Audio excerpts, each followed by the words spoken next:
Good evening everyone. उम्मीद करती हूँ सभी लोग बहुत बढ़िया तरीके से अपनी पढ़ाई कर रहे होंगे। और आज टाइम से थोड़ा पहले, वैसे 6:30 बजे आना था पर कुछ टेक्निकल इशू हो गया था, कोई तार वार इनका हिल गया था, इसलिए थोड़ा टाइम लग गया। कोई नहीं, 6:40 पे ही सही, जब भी मौका मिले और पॉसिबल हो तो ऐसी छोटी मोटी चीज़ें तो वैसे होती रहती हैं। चलिए पढ़ना स्टार्ट करते हैं हरियाणा जीके का। 3 टॉपिक आज मेरा टारगेट है, एक कंप्लीट करा दूंगी, एक आधा करा दूंगी और एक की शुरुआत करेंगे। वो तीनों टॉपिक इंपॉर्टेंट हैं और हरियाणा की भौगोलिक संरचना से हम शुरू करते हैं। हरियाणा की भौगोलिक संरचना और मिट्टियां। आज मिट्टियां नहीं पढ़ाऊंगी क्योंकि दोनों ना एक जैसे से हैं, दोनों बिल्कुल एक जैसे लगेंगे। अगर एक दिन में पढ़ाऊंगी तो फिर वो दिमाग में फिट नहीं बैठ पाएंगे, समझने में तुम्हें दिक्कत रहेगी, इसलिए पहले एक पार्ट कराऊंगी, हरियाणा की भौगोलिक संरचना। ये हरियाणा की भौगोलिक संरचना का मतलब क्या है? भूगोल तो आप जानते हैं, ज्योग्राफी को कहते हैं। तो हरियाणा ज्योग्राफिकली, हरियाणा की संरचना कैसी है, आज इसके बारे में बातचीत करते हैं। मिट्टियां फिर हम कल पढ़ेंगे। हरियाणा को बेसिकली 3 बड़े पार्ट्स में डिवाइड किया गया। 3 बड़े पार्ट से मेरा मतलब है पुराने टाइम में हरियाणा को जिस तरह से देखा गया कि किस किस काल में इसका उद्भव हुआ। जैसे आप सभी जानते हैं, इस धरती पर हमेशा से जीवन नहीं था, एक निर्जीव युग था। उसके बाद जीव युग स्टार्ट हुआ और जीव युग के लेटर स्टेज में आके मेसोजोइक काल, जिसे आप कहते हैं मध्य जीव युग, उस टाइम हरियाणा की जो आज टेरिटरी है, जो हमारा एरिया है, इसमें कुछ परिवर्तन देखे गए। उस टाइम पर आप जो ये देखते हैं ना, जिसको आप कहते हैं शिवालिक है, अरावली है, या ये जितना आपका ये बालू के मैदान हैं, जो यहाँ की संरचना है भौगोलिक, इन सब की शुरुआती जो दौर की कहे यात्रा का प्रारंभ, तो वो मेसोजोइक काल से माना जाता है। यानी मध्य जीव युग में हरियाणा की जो भूगोल है, जो ये ज्योग्राफी है, इसमें परिवर्तन स्टार्ट हुए। और धीरे धीरे करके हरियाणा का ये पूरा गंगा यमुना, ये यमुना और घग्गर के बीच का जो मैदान है, जिसमें कि पर्वत भी आते हैं, बहुत ऊंचे ना सही लेकिन फिर भी, शिवालिक है, अरावली है, बड़ी नदियां भी आती हैं। घग्गर को अगर हम देखें, बरसाती वृहत नदी है, और नित्यवाहिनी सदा बहने वाली, सदा नीरा आपकी यमुना, जो कि आपके देश की सबसे पवित्र नदी गंगा, और सबसे इंपॉर्टेंट नदी भी, क्योंकि 40% आबादी तो गंगा से ही अपना जीवन यापन कर रही है, उसकी सबसे बड़ी सहायक है यमुना। और आपका हरियाणा और यूपी के बीच की नेचुरल बाउंड्री का निर्माण करती है ये यमुना नदी, 320 किलोमीटर। तो हरियाणा के भूगोल में कैसे कब क्या क्या परिवर्तन आए, आज का टॉपिक इसी पर बेस्ड है। एक आदमी है जगबीर, डॉक्टर जगबीर, अगर आपने नाम सुना हो। उन्होंने हरियाणा को डिवाइड किया है और उन्होंने किताब में लिखा है ज्योग्राफी ऑफ हरियाणा के ऊपर, कि कैसे हरियाणा को अलग अलग 8 डिफरेंट भागों में अलग करके समझा जाना चाहिए। वैसे तो हरियाणा, किसी भी बाहरी आदमी के लिए तो हरियाणा एक उपजाऊ राज्य है, और वो कहेगा कि 2 नदियों के बीच बसी हुई भूमि को हम हरियाणा कहते हैं। लेकिन क्योंकि हम हरियाणा वाले हैं, हमें पता होना चाहिए कि हमारे इस हरियाणा में भी बहुत वेरिएशन है। इसलिए कहते हैं भारत विविधताओं का देश है, क्योंकि एक एक एरिया में, एक राज्य के अंदर भी कितनी ज्यादा वैरायटी है। और जो आपके ये जगबीर जी हैं, इनकी किताब से पढ़ के, जगबीर सिंह, डॉक्टर जगबीर सिंह के अकॉर्डिंग हरियाणा को 8 भागों में भौगोलिक तौर पर डिवाइड किया जा सकता है। वो 8 भाग क्या कुछ हैं, धीरे धीरे करके उन सब के बारे में बातचीत करेंगे। तो जो पुरानी चीजें हैं उसको अगर हम देखें, डॉक्टर जगबीर से पहले भी लोगों ने काम किया, तो उसमें हरियाणा को 3 इंपॉर्टेंट हिस्सों में डिवाइड किया गया था। ये 3 इंपॉर्टेंट हिस्से थे। एक का नाम था कुरुक्षेत्र, एक था हरियाणा, और एक था भट्टियाना। कई बार एग्जाम में आ चुका है एचएसएससी में, कुरुक्षेत्र, हरियाणा, भट्टियाना। कुरु हरि भट्टी, कुरु हरि भट्टी। कुरु मतलब कुरुक्षेत्र, हरि मतलब हरियाणा, और भट्टी मतलब भट्टियाना। कुरुक्षेत्र का मतलब आज का कुरुक्षेत्र नहीं है, कुरुक्षेत्र का मतलब है कुरुक्षेत्र के आसपास का पूरा इलाका। ऐसे ही हरियाणा का मतलब है जटियात क्षेत्र, जहां जाटू भाषा, जाट कम्युनिटी ज्यादा रहती है।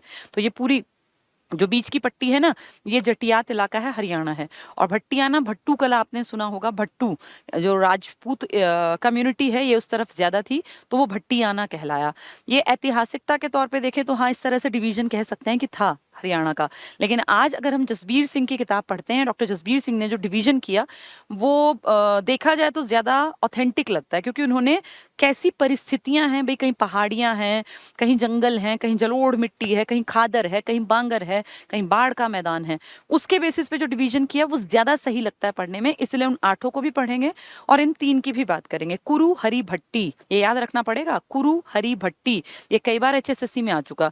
जसबीर सिंह जी की किताब का नाम भी पूछा गया था, और वो 8 भी हमें जबानी याद हो। ठीक है, पहले मैं उनको थोड़ा सा आपको एक बार समझा देती हूँ, उसके बाद हम लोग बातचीत करेंगे। तो 3 जो चीजें मैंने आपको बताई हैं, ये 3 चीजें क्या बताई मैंने आपको? मैं पहले इसको थोड़ा सा आपको डिटेल बताती हूँ, तभी ये चीज समझ में आएगी। ठीक है, चलिए, तो 3 हमारी भौगोलिक इकाइयां अगर कहें हरियाणा की, तो क्या क्या बताई? कुरु, हरि, भट्टी। कुरुक्षेत्र, हरियाणा, भट्टियाना। कुरुक्षेत्र का मतलब कुरुक्षेत्र के आसपास का इलाका, हरियाणा जो बीच का इलाका है आपका, जिसमें रोहतक और ये सारे आसपास के एरिया आते हैं, और भट्टियाना भट्टू कला जिसको आज आप कहते हैं, उसी के आसपास का, जहाँ राजपूत इलाके का प्रभाव ज्यादा था, इस पर जाटों का प्रभाव ज्यादा था, और कुरुक्षेत्र ये ऊपर की बेल्ट थी। ठीक है, लेकिन जसबीर सिंह जी की किताब द ज्योग्राफी ऑफ हरियाणा कहती है कि हरियाणा को अलग अलग तरीके से 8 भागों में भौगोलिक आधार पर आप डिवाइड कर सकते हैं। ये 8 भाग बहुत टफ लगते हैं जब पढ़ते हैं, और लगता है कि शायद ये याद नहीं आएंगे कि कैसे क्या होंगे ना। हाँ, डॉक्टर जसबीर ठीक लिख रहा है कोई। अब सिर्फ सुनो, कमेंट बाजी में ध्यान मत रखा करो, कमेंट्स में कुछ नहीं निकलता। अब तुम्हारा ना लाइफ को बनाने का टाइम है। जैसे अगर मैं तुम्हारी जगह होती और मैं पढ़ रही होती, तो मैं कभी भी टाइप ना करती, क्योंकि मुझे लगता है 100% सिर्फ और सिर्फ सुनना और समझना आपका टारगेट होना चाहिए। कमेंट्स में गुड इवनिंग, हेलो मत लिखो बेशक, क्योंकि मैं कभी नहीं देखती। जो टीचर्स देखते हैं उनके लिए लिख दिया करो। मुझे ऐसा लगता है जब मैं यहाँ खड़ी हूँ, तो मुझे 100% सिर्फ ये सोच के कि आप मेरे सामने बैठे हो, इस कैमरे को एक स्टूडेंट मान के पढ़ाना है।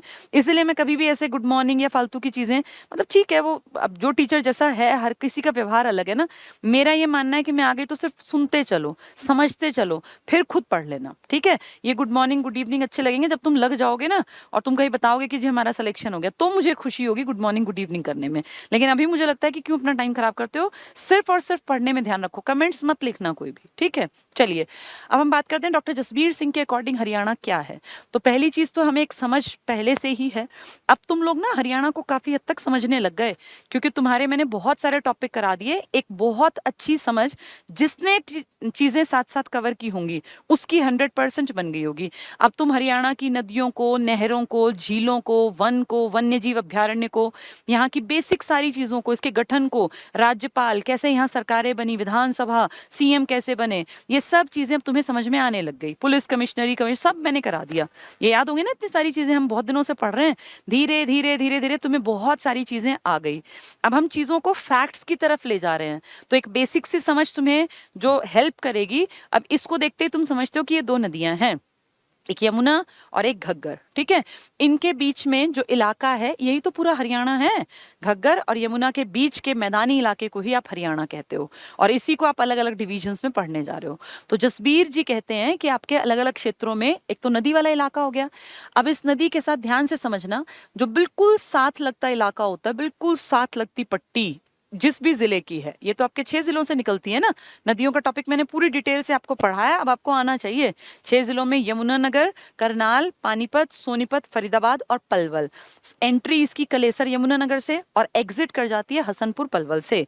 सबसे लंबाई ज्यादा इसकी करनाल में है, 320 किलोमीटर, वैसे 318 भी लिखते हैं, 28 भी लिखते हैं, नियर अबाउट लगभग कह देते हैं। 320 किलोमीटर की लंबाई आपके और यूपी के बीच की नेचुरल बाउंड्री है। अब इसके बिल्कुल साथ लगते एरिया में, क्योंकि हर साल इसमें पानी आता है, पानी आएगा तो हर साल मिट्टी भी लेके आएगा, गाद धूल मिट्टी सब कुछ आता है ना, रेत के कण, रेती और ये सब चीजें। तो ये मान के चलो कि हर साल इस नदी से लगते इलाके में नई नई मिट्टी की परत हर साल, कभी ज्यादा कभी कम, इकट्ठी होती रहती है हर साल। ये जहां जहां जाती है, जहां जहां से। ठीक है, तो इसको आप हर साल कह देते हैं भाई ये बाढ़ का मैदान है। कोई ऐसी बाढ़ नहीं आती, लेकिन आपने इसको नाम दे, जसबीर सिंह जी ने नाम दे दिया कि ये बाढ़ का मैदान है। बाढ़ का मैदान कौन सा हुआ? जो नदी के बिल्कुल साथ की पट्टी, पैरेलल, समानांतर, बहुत दूर नहीं, सिर्फ नदी का वो इलाका जो बिल्कुल टच करता है किसी भी जिले को। जैसे अगर हम बात करें करनाल, तो पूरा करनाल नहीं, करनाल का एक हिस्सा, एक बड़ा हिस्सा। ऐसे ही फिर पानीपत का, सोनीपत का, जैसे सोनीपत के अगर मैं बात करूं तो जीटी रोड से उधर का जो हिस्सा है, यूपी और हरियाणा के बीच में जो नदी है, उसके बाद बहुत सारे गांव बसे हैं, फिर जीटी रोड है, फिर इधर की तरफ भी सोनीपत है। तो वो जो जीटी रोड है ना, उससे उधर का, उस नदी के इधर का हिस्सा और जीटी रोड से उधर का हिस्सा, इसको ऐसे समझ लो कि ये नदी नेचुरल बाउंड्री है। नदी और जीटी रोड, NH44 कह लें, इनके बीच में जो गांव हैं, ये पट्टी है आपकी बाढ़ का मैदान। तो ऐसे एक पतली सी पट्टी, जहां जहां पानी आया, हर साल जो पानी नया नया नया नया रेत या गाद या कण लाता रहा, उपजाऊ परत इकट्ठी करता रहा, गांवों की ऐसे बेल्ट बढ़ती बढ़ती बढ़ती, मतलब हर साल नई नई परत, उसको नाम दिया गया बाढ़ का मैदान। ठीक है, तो बाढ़ का मैदान ऐसा नहीं कि पूरी लंबी है, लेकिन मेन मेन सा हिस्सा है यमुना के साथ। ऐसे ही आपकी घग्गर है, घग्गर आपके 5 जिलों को टच करती थी, है ना, 5 जिलों में इसकी एंट्री थी। तो घग्गर आपकी पंचकुला को, अंबाला को, फिर नीचे आए तो इसको कैथल को, फिर आगे जाए तो अपना इसको फतेहाबाद को, फिर और आगे बढ़े तो सिरसा। 5 ही तो जिले थे। तो ऐसे ही जहां जहां कहीं कहीं वो भी, अब ये तो बहुत भारी भरकम नदी है नहीं, तो कहीं कहीं जहां जहां इलाका है वहां इसने बाढ़ का मैदान बना दिया। ठीक है, तो बाढ़ का मैदान बिल्कुल साथ लगता होता है नदी के साथ। तो ज्यादा बाढ़ का मैदान आपको घग्गर का नहीं मिल पाएगा, क्योंकि वो तो बरसाती नदी है। किसका ज्यादा बड़ा बाढ़ का मैदान मिलेगा? यमुना का। वो भी बहुत बड़ा नहीं है, सिर्फ पट्टी साथ लगती। तो देखो, बाढ़ का मैदान पहला लक्षण दिखाया मैंने तुम्हें। ठीक है, अब इसके बाद यहाँ जो इलाका है आपका, वहां पे आपकी पहाड़ियां हैं, आप अच्छी तरह जानते हैं। और आपके यहाँ दक्षिण की तरफ भी पहाड़ियां हैं, इनफैक्ट दिल्ली तक ये पहाड़ियां दिखती हैं। इसमें फरीदाबाद आता है, गुड़गांव आता है, मेवात का इलाका आता है ना, महेंद्रगढ़ आता है। तो ये 3-4 दक्षिण की तरफ के जिले, ये जो पहाड़ियां आप समझ गए, उनकी ऊंचाई जिनकी कम है, जिसको आप कहते हैं अरावली रेंज है। ये आपकी वर्ल्ड की सबसे पुरानी पहाड़ियां अरावली। अरावली में आपके यहाँ सबसे ऊंची चोटी का नाम है, ये पता होगा आपको, ढोसी तीर्थ स्थल जहां पर है, पर्यटन स्थल में मैंने कई बार बताया, एक कुलताजपुर पड़ता है। कुलताजपुर, ये गांव का नाम है। कुलताजपुर गांव में 652 मीटर की ऊंचाई पर स्थित है ढोसी तीर्थ स्थल, महेंद्रगढ़ में। इसी ढोसी को कहते हैं अरावली की सबसे ऊंची चोटी है, ये हरियाणा में। ठीक है, महेंद्रगढ़ में ढोसी 652 मीटर, तो ये सबसे ऊंची है अरावली में। तो अरावली का रीजन एक बता दिया इन्होंने, एक तो ये था, दूसरा ये। ठीक है, ये अरावली ना, और इसी की तरह ये है शिवालिक। शिवालिक आधा लगभग है, ये डबल मान लीजिए, वो है 1.67% टोटल हरियाणा की जमीन का, और ये है 3.09%। ऐसा नहीं कि तुम्हें एग्जैक्टली अभी याद होगा, पहले सुनते चलो, फिर जब इसको पढ़ेंगे ना नोट्स के फॉर्म में, फिर याद हो जाएगा। तो आपके यहाँ बाढ़ का मैदान पहली चीज हमने समझी। फिर हमने देखा ऊपर के पहाड़ हैं, जिनको हम कहते हैं शिवालिक रेंज। शिवालिक बहुत लंबे चौड़े नहीं हैं, लंबे चौड़े इन द सेंस फैले बहुत ज्यादा नहीं है। 1.67% ऑफ हरियाणा जो लैंड एरिया की बात करें, वो आपका शिवालिक है, और 3.09% आपका अरावली है। ठीक है, अरावली की रेंज जो है ना, वो कई जिलों में फैली है, वो आपकी मेनली ऊपर के इलाके में है। ये तो दिल्ली तक फैले हुए हैं। यही तो है आपके फरीदाबाद में, मेवात में, महेंद्रगढ़ में। कुलताजपुर इसकी सबसे ऊंची चोटी 652, कुलताजपुर में ढोसी 652 मीटर। और अगर इसकी बात कर रहे हो तो चोटी का नाम आप जानते होंगे, करोहो। ये सब मैंने आपको पढ़ाया हुआ है। करोहो ये है 15-14, या अगर ये ना मिले तो 1467 मीटर इसकी ऊंचाई। करो, ये काफी ऊंची है।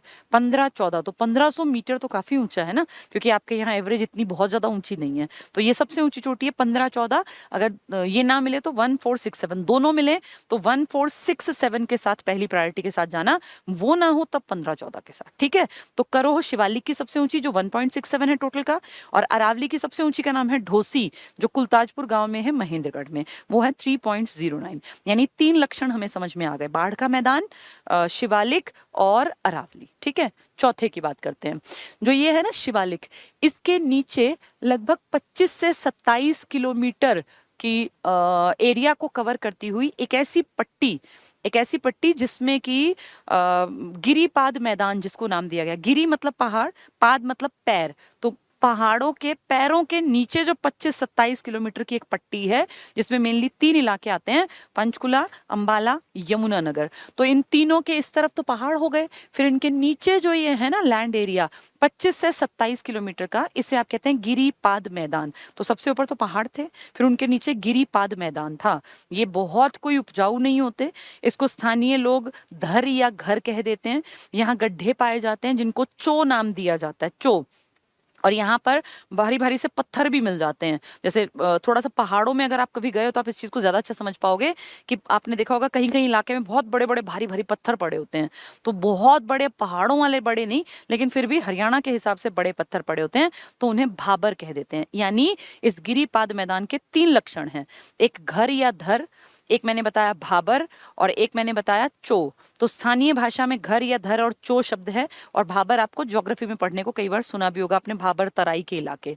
तो सबसे ऊपर पहाड़ थे, फिर गिरिपाद मैदान यानी पहाड़ों के पैरों के मैदान, दो हो गए।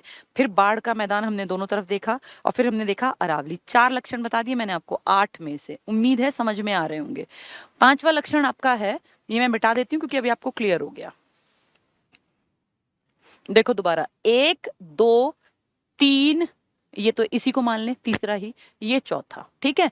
5वां लक्षण है, इस बाढ़ के मैदान से इस बाढ़ के बीच का जो एरिया है, ये वाला एरिया, इसे आप कहते हैं हरियाणा का सबसे ज्यादा बढ़िया उपजाऊ एरिया, जिसको आप कहते हैं ये हमारा जलोढ़ मैदान है।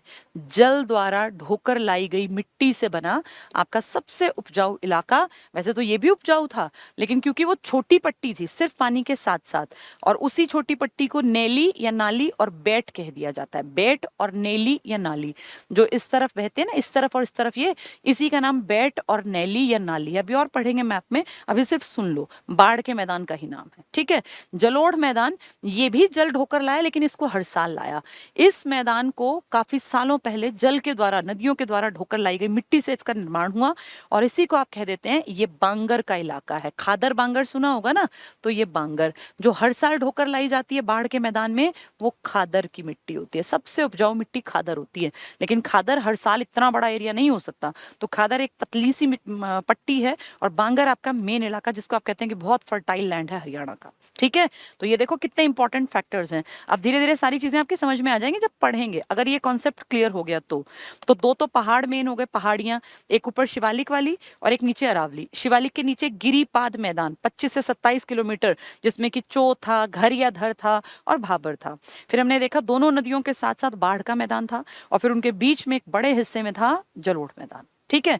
तो ये हमारे मेन सी चीजें हो गई। इसके बाद हम आते हैं, जो अपनी ये पट्टी है ना, सिरसा और छोटा सा फतेहाबाद का हिस्सा, हिसार का बड़ा हिस्सा, भिवानी का, फिर महेंद्रगढ़ का, ये वाली पट्टी जो किससे लगती है, राजस्थान।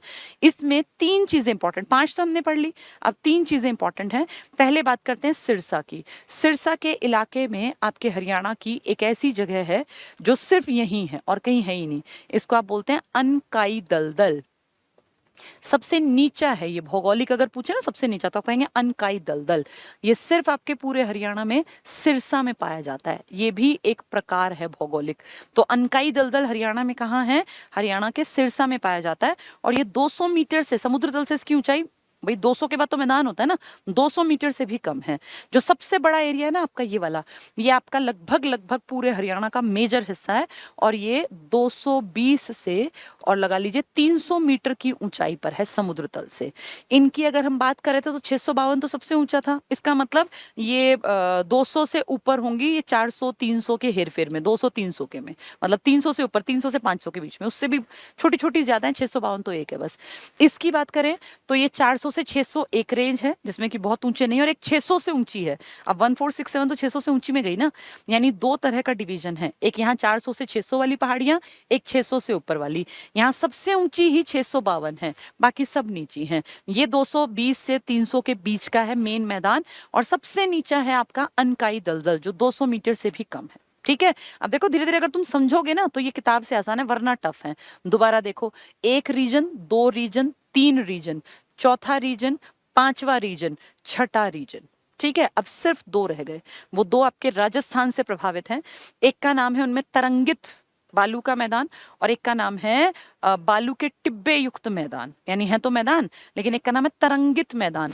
जो आपकी यहाँ गुड़गांव की पट्टी है ना, गुड़गांव, रेवाड़ी, महेंद्रगढ़ की पट्टी, इसमें जो मैदान है उसको कहा जाता है तरंगित बालू का मैदान, ठीक है। तरंगित बहुत उपजाऊ नहीं है, याद है झाड़ियां ज्यादा गुड़गांव में हमने पढ़ा था।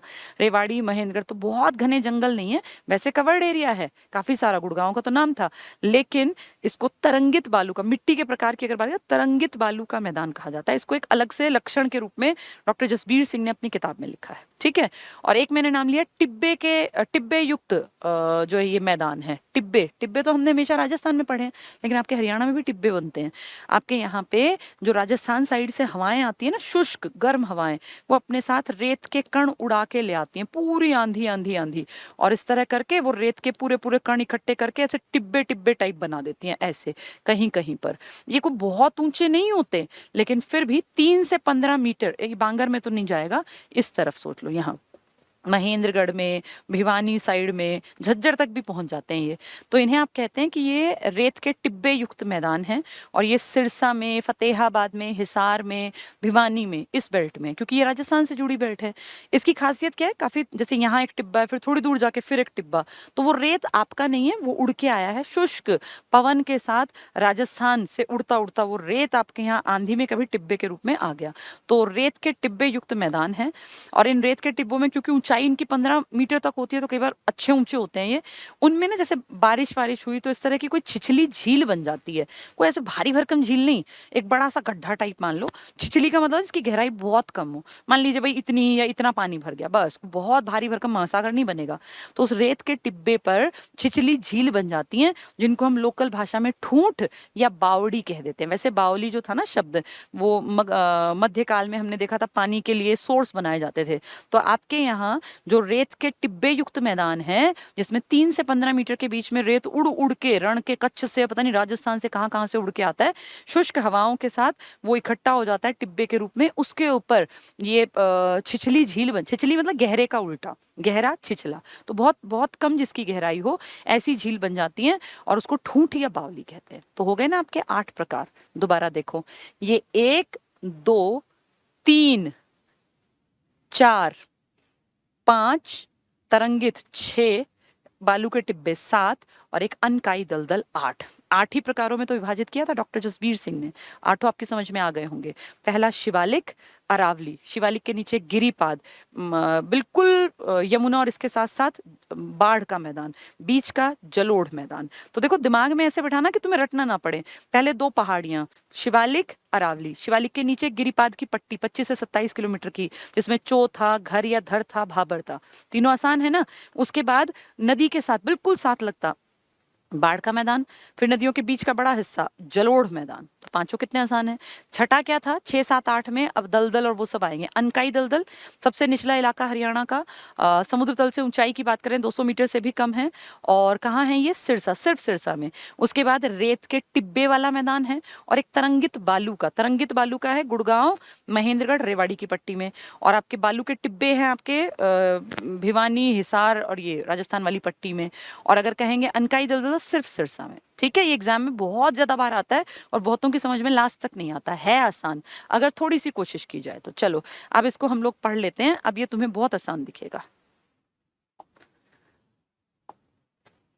अब किताबी भाषा पे आ जाते हैं, तो उससे फिर ये सब कुछ समझ में आ जाएगा। देखो अब हरियाणा की संरचना,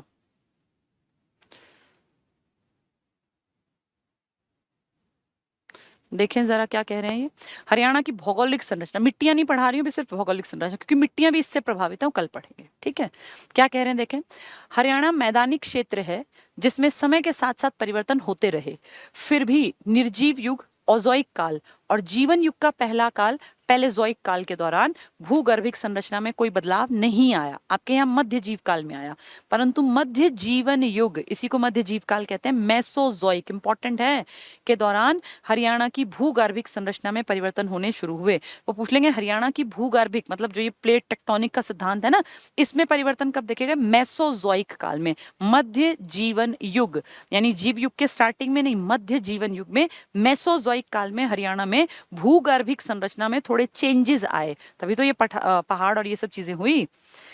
भौगोलिक वर्गीकरण, हरियाणा को 3 भौगोलिक क्षेत्रों में, बहुत बार पूछा था 3, अगर कहें जसबीर सिंह तो 8 की बात करना, लेकिन कहें कितने भौगोलिक क्षेत्रों में बांटा जाता है तो कहना 3। कौन कौन सा, हरी कुरु भट्टी या कुरु हरी भट्टी, जैसा मन करे। कुरु मतलब कुरुक्षेत्र, हरी मतलब हरियाणा, भट्टी मतलब भट्टियाना। कुरुक्षेत्र में क्या आता है, उसके आसपास वाले करनाल और जींद। आप अच्छी तरह जानते हैं कुरुक्षेत्र के 2 पैरों की तरह करनाल और कैथल हैं, और फिर उनके नीचे आ जाता है जींद। ऐसे ही तो है ना। तो ये आप लगा लीजिए कि कुरुक्षेत्र से जींद तक की पट्टी का इलाका ये किस में आएगा, कुरुक्षेत्र में। तो कुरुक्षेत्र अपने आप आई गया। करनाल जींद, जहां चुवांग नदी, चुवांग एक्चुअली कोई नदी नहीं थी, ये चेतांग नदी है, बहती थी, धार्मिक दृष्टि से महत्वपूर्ण था, क्योंकि कुरुक्षेत्र आज से नहीं पुराने टाइम से इतिहास में एक इंपॉर्टेंट जगह रही थी। ठीक है। हरियाणा, ये बीच का इलाका जहां जाट ज्यादा है। हांसी मतलब हिसार, ये हिसार है ही। फतेहाबाद, जहां वन की प्रतिशतता सबसे कम है। भिवानी और रोहतक जिलों के भाग आते हैं। तो जाट जो बाहुल्य इलाका है ना, वो वाला, इस भाग को जाटों की अधिकता के कारण जटियात क्षेत्र भी कहा जाता है। तो हरियाणा मतलब जटियात, तो जाटों की अधिकता जटियात क्षेत्र में। जो कुरुक्षेत्र था उसमें कुरुक्षेत्र था, उसमें जींद तक का इलाका था, करनाल उसमें था ना, तो वो इलाका क्या था, धार्मिक दृष्टि वाला। हरियाणा मतलब आपका जो बीच की पट्टी है, इसमें भिवानी आ जाएगा आपका, इसमें रोहतक का एरिया आ जाएगा, ये सारे एरिया है ना, इससे हांसी हिसार वाला। तो जाटों की तरह जटियात। और तीसरा है भट्टियाना, भाटी राजपूत। ये क्षेत्र भट्टू कला, भट्ट कला लिखा है, भट्टू कला भानु फतेहाबाद में आता है, जिसका संबंध भाटी राजपूतों से है। तो अगर कहेंगे तीन बताओ तो हरि कुरु भट्टी, कुरु हरि भट्टी, ऐसे याद कर लो, कुरु हरि भट्टी। कुरुक्षेत्र का मतलब अकेला कुरुक्षेत्र नहीं, जींद भी, कुरुक्षेत्र भी, करनाल भी, पूरी बेल्ट। हरियाणा का मतलब बीच का, भिवानी का बड़ा हिस्सा, हांसी हिसार का बड़ा हिस्सा, रोहतक का बड़ा हिस्सा, ये पूरा जाटों की अधिकता के कारण। और भट्टियान भट्टू कला से लेके जिनमें भाटी राजपूतों का आधिपत्य था, वो भट्टियाना। ठीक है। अब भौगोलिक संरचना पे आ जाओ कि कैसी है। तो हरियाणा को बहुत ऊंचाई पे स्थित नहीं है, 200 से 300 मीटर के बीच में सारा है, जिसमें कि हमने देखा कुछ 200 से कम भी है, कुछ 220 से 300 के बीच में है। अब एक तो 652 भी था, 15-14 भी था, लेकिन वो रेयर थे। मेन की बात करें, समुद्र तल से हरियाणा की साधारण ऊंचाई इतनी है, 200 से 300 मीटर, ये एवरेज है आपकी। जिसे घग्गर और यमुना का मैदान कहा जाता है। आप दिमाग में आपके में अगर वो पिक्चर है, तो घग्गर यमुना का मैदान ही हरियाणा है, इन्हीं के बीच में तो है।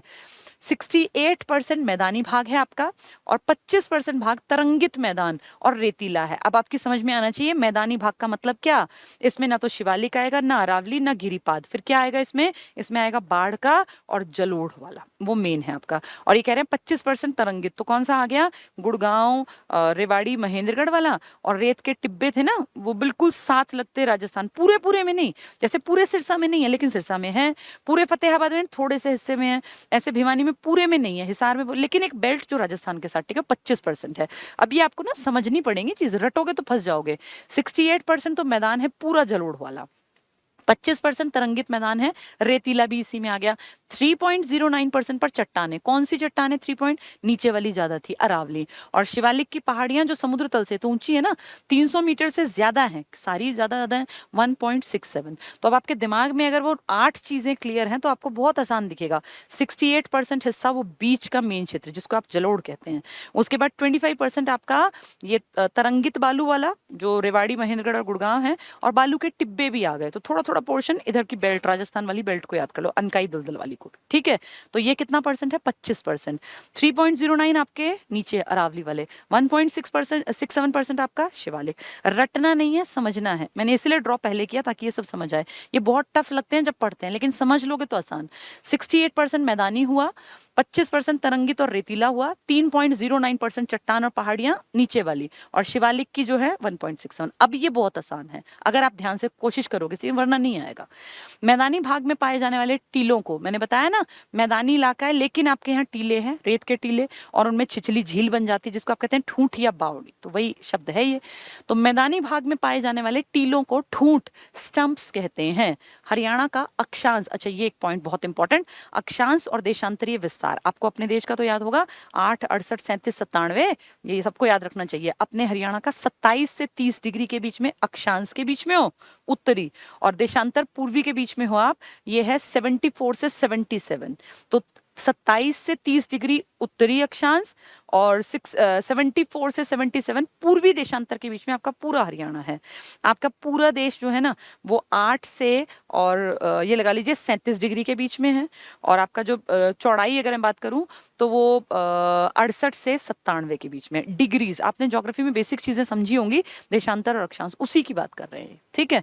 तो ये कह रहे हैं हरियाणा का कितना है, 27 डिग्री 39 मिनट से 30 डिग्री, 27 से 30 डिग्री 55 मिनट बोल देते हैं इसको। उत्तरी अक्षांश आप उत्तर और पूर्व में हैं, और 74 डिग्री से 77 डिग्री पूर्वी देशांतर है। बहुत इंपॉर्टेंट है, बहुत ज्यादा बार एसएससी ने इसके ऊपर क्वेश्चंस दिए हैं। आपका पूरा देश 8 से 37 के बीच में पड़ता है। 8 डिग्री पर अपना कन्याकुमारी मान लो और 37 पर अपना कश्मीर मान लो, तो नीचे से 8 से क्रॉस करते करते करते करते आप तक जब पहुंचते हैं तो 27 से 30, आपके बाद तो 7 ही रह गए, फिर तो आपका देश से ऊपर पहुंच जाएगी अक्षांश।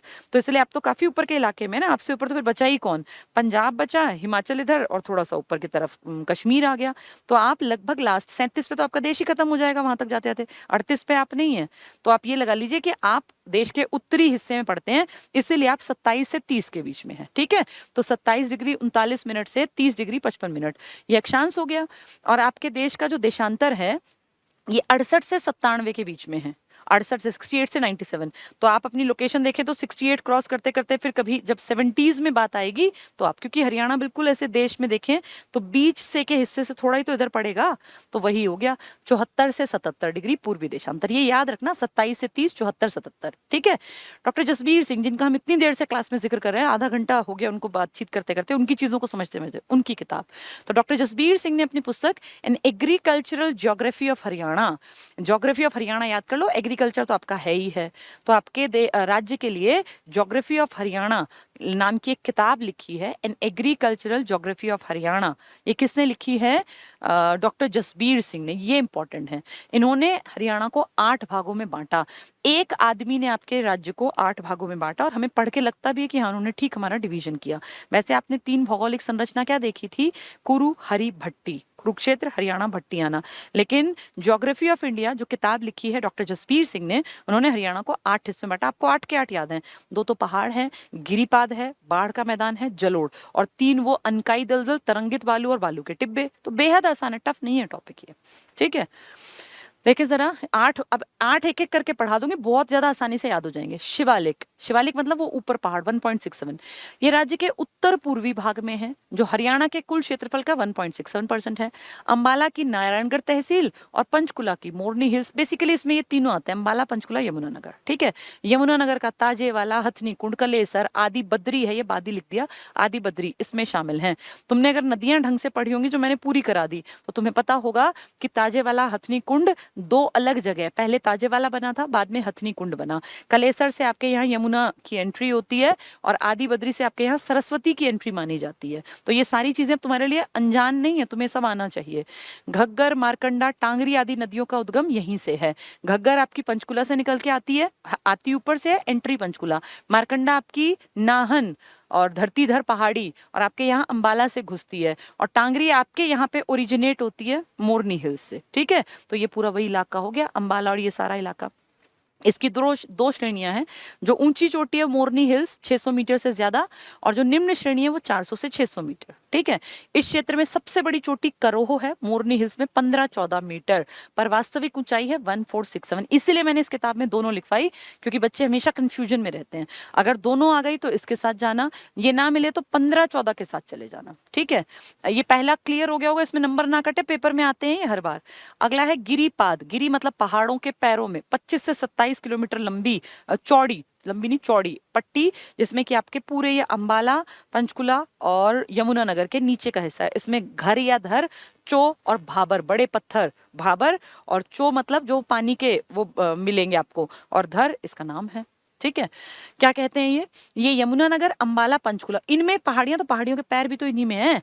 पंचकुला जिले में 25, कहीं कहीं 27 लिखा है, किलोमीटर लंबी चौड़ी पट्टी के रूप में फैले हैं गिरिपाद मैदान। इस मैदान को स्थानीय भाषा में घर या धर कहा जाता है। इस मैदान में बने गहरे गड्ढे को पहाड़ी भाषा में चो कहते हैं। गड्ढे गहरे गहरे, इनमें भारी भरकम कंकड़ पत्थर मिलते हैं बड़े बड़े से, जिन्हें भाभर कहते हैं। इसकी औसत ऊंचाई 300 से 400, वो देखो 400 से ऊपर के थे, वो 600 से भी ऊपर के थे, ये 300-400 मतलब गिरिपाद पहाड़ों के पैरों में है, 25 से 27 किलोमीटर चौड़े हैं। घर या धर, चो और भाबर, ये ध्यान रखने तुम्हें, इससे जुड़ा है ये गिरिपाद से। ठीक है, जलोढ़ मैदान तो मेन बड़ा हिस्सा आपका। इसकी सामान्य ऊंचाई 220 से 300, बहुत इंपॉर्टेंट, बहुत बार आ चुकी, इसकी पूछेंगे, औरों की पूछेंगे, इसकी पूछेंगे। 220 से 300 मीटर तक है, और 68%, ये दोनों नदियों के बीच का यही तो इलाका था भाई। जलोढ़ कौन सा था? घग्गर और यमुना के बीच की सबसे मोटी पट्टी का नाम ही तो जलोढ़ का मैदान था। बाढ़ का तो बिल्कुल साथ साथ का था। गिरिपाद वो 25-27, पहाड़ पहाड़, फिर इधर अनकाई, तरंगित और ये सब थे ना। तो आप देखो बीच का मेजर हिस्सा 68% यही था। तो ये सामान्य ऊंचाई 220 से 368% है। इस मैदान को स्थानीय भाषा में बांगर, आप पुरानी जलोढ़ मिट्टी को बांगर ही तो कहते हो, बांगर कहते हैं। ये मैदान करनाल, कैथल, कुरुक्षेत्र, सोनीपत, पानीपत, जींद, रोहतक, तो मेन हिस्सा जो हरियाणा का है ना वो ये वाला है, जलोढ़ मैदान 68%। बाढ़ का मैदान दो नदियों के पास का इलाका होगा, क्योंकि बाढ़ तो हर साल पानी, ऐसे बाढ़ मतलब ये नहीं कि सब कुछ डूबेगा, लेकिन बाढ़ का मतलब पानी की एक परत जो है वो बहाकर लाई चीजों को साइड में इकट्ठा करेगी हर साल। तो ये जिन गांवों के पास से निकलेगी वहीं तो होगा ना, इसलिए छोटा है।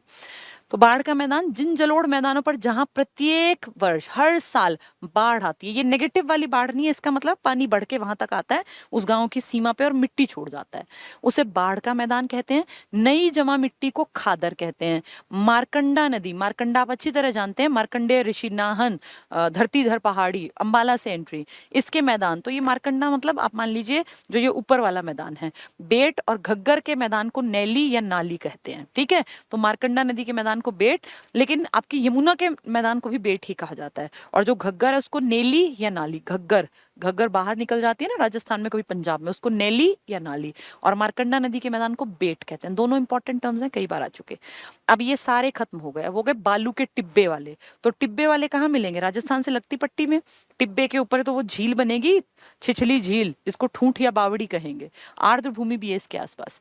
बालू के टिब्बे युक्त मैदान 25% है। कहाँ मिलेगा? हिसार, क्योंकि राजस्थान से लगता है। भिवानी, रेवाड़ी, महेंद्रगढ़, झज्जर। झज्जर राजस्थान से ऐसा नहीं लगता, लेकिन उसका नीचे का हिस्सा इससे प्रभावित है। जिलों में विस्तृत है। यहाँ पर रण के कच्छ, सोचो कहाँ से, कच्छ के रण। गुजरात से आने वाली गर्म शुष्क पवनें बालू युक्त मिट्टी लेकर आती हैं। बालू रेत आपने देखा हुआ होगा। इन टिब्बों की ऊंचाई 3 से 15 मीटर होती है। इन्हीं में तो झील बनेगी वो। स्थानीय भाषा में इन्हें ताल कहते हैं। और इन तालों में छिछली, छिछली मतलब जिसकी गहराई बहुत कम हो, प्रकार की अस्थायी झील बन जाती है। ये सदा चलने वाली झील थोड़ी है। अब उस झील में इतना पानी है, बारिश का भर गया, बस जैसे ही वो बारिश का मौसम बंद हुआ, फिर वो हवाएं आएंगी, बालू को फिर ले जाएंगी उड़ा के। तो यहाँ पानी का लेवल बहुत लो रहता है, क्योंकि पानी जब बरसता है तो उन छिछली झीलों में गिरता है। वो धरती उतना पी नहीं पाती, इसलिए पानी का वाटर लेवल कम मिलता है, ठीक है। तो इन्हें क्या कहते हैं? ठूंठ या बावड़ी, अस्थायी होती हैं। इस मैदान में भूमिगत पानी नीचा और खारा मिलता है। लॉजिक समझ में आया? क्योंकि बारिश का पानी तो ठूंठ या बावड़ी में घुस जाता है, वो रेत के टिब्बे रेत को फिर उड़ा के ले जाएगा मैदान को आगे। अगला है अरावली का पथरीला मैदान। तो अरावली तो ज्यादा था ना, 3.09, वो था 1.67। कौन सा? शिवालिक वाला। इसमें नारनौल, महेंद्रगढ़ के पास कुलताजपुर गांव, मैंने आपको बताया था 652 मीटर ऊंची चोटी है। ये धौला कुआं जो दिल्ली में है, और करोल बाग होते हुए रायसीना की पहाड़ी जिसपे राष्ट्रपति भवन है वहां तक फैला, पूरा फरीदाबाद सब कुछ दिल्ली तक है ये। औसत ऊंचाई इसकी 220 से 500 मीटर तक है। 652 मीटर जो आपकी है वो इसी का तो हिस्सा है। तो ये 400-500 मीटर तक है। 280 से 300 क्या है आपका? मेन 68% वाला जलोढ़ का मैदान। वो बाढ़ का मैदान नहीं है, बाढ़ वाला तो बिल्कुल साथ साथ लगता है, ठीक है। नेक्स्ट है तरंगित बालू का मैदान। तरंगित जो गुड़गांव वाली पट्टी, गुड़गांव, रेवाड़ी, महेंद्रगढ़, महेंद्रगढ़, रेवाड़ी, गुड़गांव आदि क्षेत्रों में फैला हुआ है। इसका निर्माण वायु के निक्षेप, मतलब हवा जो मिट्टी लाई उससे हुआ है। कहीं कहीं जलोढ़ मिट्टी के निक्षेप भी मिलते हैं, मतलब बहुत ऐसा बालू ऐसा नहीं है कि क्या करे, टीले ही टीले, कोई टीला नहीं है। तरंगित बालू का मैदान है ये। आपने मैंने आपको जब स्टार्टिंग की क्लासेस पढ़ाई तो मंडल पढ़ाए होंगे, तब बताया होगा कैसे याद करना। तो गुड़गांव, रेवाड़ी, महेंद्रगढ़, एक ही तो बेल्ट है तीनों की, एक लाइन में है ना, यहाँ गुड़गांव, यहाँ रेवाड़ी, यहाँ महेंद्रगढ़। तो ये तीनों की बेल्ट में आता है तरंगित बालू का मैदान, ठीक है। ये बहुत भारी भरकम टिब्बे विब्बे नहीं है यहाँ। अनकाई दलदल, ये सिर्फ आपके सिरसा में, बहुत नीची जगह, 200 मीटर से कम। ये राज्य का एकमात्र ऐसा क्षेत्र है जिसकी ऊंचाई 200 मीटर से भी कम है, जो सिरसा में है। यह हरियाणा का सबसे कम ऊंचाई वाला भूभाग है। पेपर में आ जाएगा, हरियाणा का सबसे कम ऊंचाई वाला भूभाग कौन सा है? तो आपको टिक करके आना है अनकाई दलदल। कहाँ पाया जाता है? सिरसा में। ठूंठिया बावड़ी किसका हिस्सा है? बालू के टिब्बे युक्त मैदानों का। तरंगित बालू का मैदान कहाँ मिलेगा आपको? गुड़गांव, रेवाड़ी, महेंद्रगढ़ में। गिरिपाद मैदान की चौड़ाई कितनी है? लगभग 25 से 27 किलोमीटर के बीच में। वहां पे 3 चीजें क्या है? धर या घर कह लो, भाबर कह लो, बड़े बड़े पत्थर, और एक क्या था? चो, जो गड्ढे थे, है ना। और वो पूछेंगे आपसे जलोढ़ मैदान, तो आप कहोगे 68% है जी जलोढ़ मैदान। पुराना नाम बांगर। पुरानी जलोढ़ मिट्टी है, हर साल नई परत नहीं बिछती, जहां नई बिछती है वो बाढ़ का मैदान है। तो हो गए ना सारे के सारे। कुलताजपुर गांव में में ढोसी तीरसल महेंद्रगढ़ नारनौल में सबसे ऊंचा किस चीज का? अरावली का। ऊंचाई कितनी? 652। वैसे ऊंचाई 300 से 500 के मीटर के बीच में है। जो ऊपर वाले हैं उनकी 400 600 600 से भी ऊपर है। करो 1514 15 14 ना मिले 1467 दोनों मिले 1467। ठीक है, अब आपके दिमाग में ये पिक्चर छपनी चाहिए, दो पहाड़ियों की, पहाड़ों के नीचे गिरिपाद मैदान, बाढ़ का मैदान, जलोढ़ मैदान, तुरंत से 5 चीजें क्लियर। फिर आ जाओ इस तरफ की पट्टी पे, अनकाई दलदल, बालू रेत के टिब्बे जो 3 से 15 मीटर वाले, ठूंठ बावड़ी वाले, और फिर नीचे चले जाओ गुड़गांव वाली बेल्ट पे तरंगित बालू का। ये बिल्कुल टफ नहीं है, लेकिन लगता है बहुत लोगों को लगता है हमें समझ में नहीं आ रहा। अब इन्होंने वही दिखा दिया, देखो क्या ये विजिबल है मैप? ठीक है, अगर विजिबल नहीं भी है तो मैं आपको बताऊंगी, बहुत आसान है, कुछ नहीं है इसमें। ये आपका ऊपर का हिस्सा है पंचकुला और ये अंबाला और यमुनानगर का ये वाला हिस्सा, सिर्फ देख लो 2 नदियों के बीच का ऊपर का हिस्सा। ये है आपके शिवालिक, जिसकी ऊंचाई कितनी बताई मैंने? 1514 1514 या 1467, एक पहाड़ी की, बस सबकी नहीं, सबकी तो एवरेज 600 से ऊपर, 400 से 600 के बीच में। ठीक है, अब देखो जो ये हल्की सी ब्लू कलर, ये आपको गुलाबी सी या ब्लू सी दिख रही होगी, ये है गिरिपाद मैदान, पहाड़ों के नीचे पैरों में 25 से 27 किलोमीटर ऐसे फैली हुई पट्टी। इसमें चो भी है, इसमें घर या धर भी है, इसमें भाबर भी है, बड़े पत्थर गहरे गड्ढे, उनका नाम। ठीक है, उसके बाद देखो ये आपको जो नदियां दिख रही है काली काली, देखो एक ये काली नदी यमुना, एक ये, इस नदी के बिल्कुल साथ जहां सिर्फ मेरी ये फिंगर जा रही है, ये बहुत छोटा सा डॉट डॉट डॉट अगर विजिबल है तो, अच्छा थोड़ा सा और जूम कर देती हूँ। ये वैसे मैंने आपको ना ड्रॉ करके बहुत अच्छा समझा दिया, इससे ज्यादा अच्छा मैंने ड्रॉ करके बता दिया आपको, वो ज्यादा क्लियर था।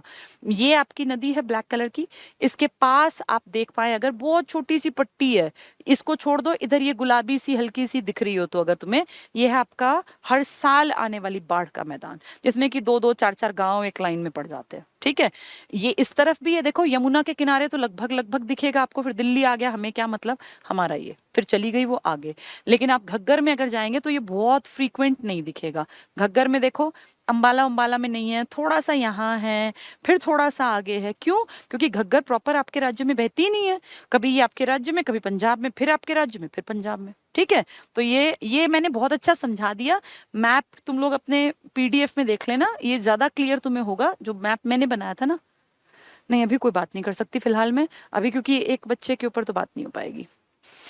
हरियाणा की मिट्टियां अथवा मृदाएं, ये वाला टॉपिक अभी नहीं कराऊंगी। क्यों? क्योंकि अभी जो मैंने 8 चीजें कराई ना, ऐसे इन मिट्टियों के प्रकार हैं। फिर एक साथ क्या होगा, एक जैसी चीज अगर बहुत सारी एक दिन पढ़ लेंगे ना तो वो दिमाग में फिट नहीं बैठेगी। और मेरा टारगेट होता है पढ़ा दिया तो मतलब उसमें बच्चे के नंबर ना कटें, उतनी कोशिश की जाती है। इसलिए आज मिट्टियां बिल्कुल नहीं पढ़ाऊंगी, मिट्टियां मैं कल करा दूंगी। इसके भी 8 प्रकार हैं, तो 6 प्रकार है मेन, फिर उसको आगे डिवाइड कर दिया 8 में। तो आप ये लगा लो कि अगर आज मिट्टियां भी कर लेंगे तो फिर ये दिमाग में सारा मिक्स होगा। इस टॉपिक को मैं अधूरा आज छोड़ रही हूँ, बस यही रह गया मिट्टियों के प्रकार, सिर्फ ये सेकंड पार्ट है, इसको मैं कल करा दूंगी। इन्होंने सबको एक्सप्लेन कर दिया, तो भारी मिट्टी हल्की मिट्टी ये हम कल कर लेंगे। बस ये तो क्वेश्चन शुरू हो गए, छोटी सी एक फाइल रह गई है बस, ये मिट्टियों वाला। इसमें एक पार्ट है मिट्टियों का मृदा और ये मैं बता देती हूँ, बेसिक है क्योंकि ये हरियाणा में मृदा अपर्दन ये हम पढ़ सकते हैं। ठीक है, ये नहीं पढ़ाऊंगी। भारी मृदा के 8, पहले 6 पढ़ेंगे फिर उसी को एक्सप्लेन करूंगी, वो हम कल पढ़ेंगे। आज हमने अपने हरियाणा के भौगोलिक प्रकार पढ़ लिए 8, और 3 भौगोलिक भाई हरी कुरु भट्टी वाला, और 8 जसबीर सिंह की किताब वाले। ठीक है, अब ये दिमाग में बिल्कुल बैठ जाने चाहिए। घर पे बैठे, तुम बैठे तो हुई, इसको 2-3 बार और पढ़ लेना। चलिए, हरियाणा में मृदा अपर्दन, क्या हरियाणा में मिट्टी का अपर्दन, सॉइल इरोजन होता है? बिल्कुल होता है। 2 प्रकार हैं, एक तो बारिश और एक हवा। आप खुद देखिए, हरियाणा में बहुत ज्यादा बारिश तो नहीं होती है, हमें पता है हरियाणा में बारिश बहुत कम होती है। इनफैक्ट कम बारिश वाले राज्यों में हमारी लिस्ट में नाम आया हुआ है। हमारे यहाँ बहुत अच्छी बारिश नहीं होती, आपकी एवरेज बारिश 40 से 60 सेंटीमीटर की है, 45 तो आपका बिल्कुल एवरेज है, 40 से 60। हरियाणा में ऐसे इलाके भी हैं जहाँ 30 सेंटीमीटर की बारिश है। और अगर आप ज्योग्राफी थोड़ा सा पढ़ते हैं तो आपको पता होगा 25 सेंटीमीटर से कम होने पे तो मरुस्थल की संज्ञा दे दी जाती है। तो आप सोचो आपके यहाँ 30 सेंटीमीटर की भी पट्टी है, 25 से कम होते तो मरुस्थल कहलाने लगते। हम कहते हैं जलोढ़ मैदान, वो कहते हैं मरुस्थल, अगर क्वांटिटी की बात करें। लेकिन आप ही के हरियाणा में 110 सेंटीमीटर की बारिश भी होती है, जो ये अपना शिवालिक का इलाका है। और छछरौली नाम की एक जगह है, छिछरौली कह लो, छछरौली यमुनानगर का, जिसको हरियाणा का चेरापूंजी भी कहते हैं, बहुत इंपॉर्टेंट है। ठीक है, इस क्लास के तुरंत बाद में बात कर लूंगी जिसको बात करनी है। चलिए, हरियाणा में मृदा अपरदन तो किससे मेन होगा? बारिश से तो मेन हो नहीं सकता, बारिश है ही कम आपके यहाँ, तो किससे होता है बारिश से भी, लेकिन कम। ज्यादा अपरदन आपका करती है हवा, चलती हुई हवा।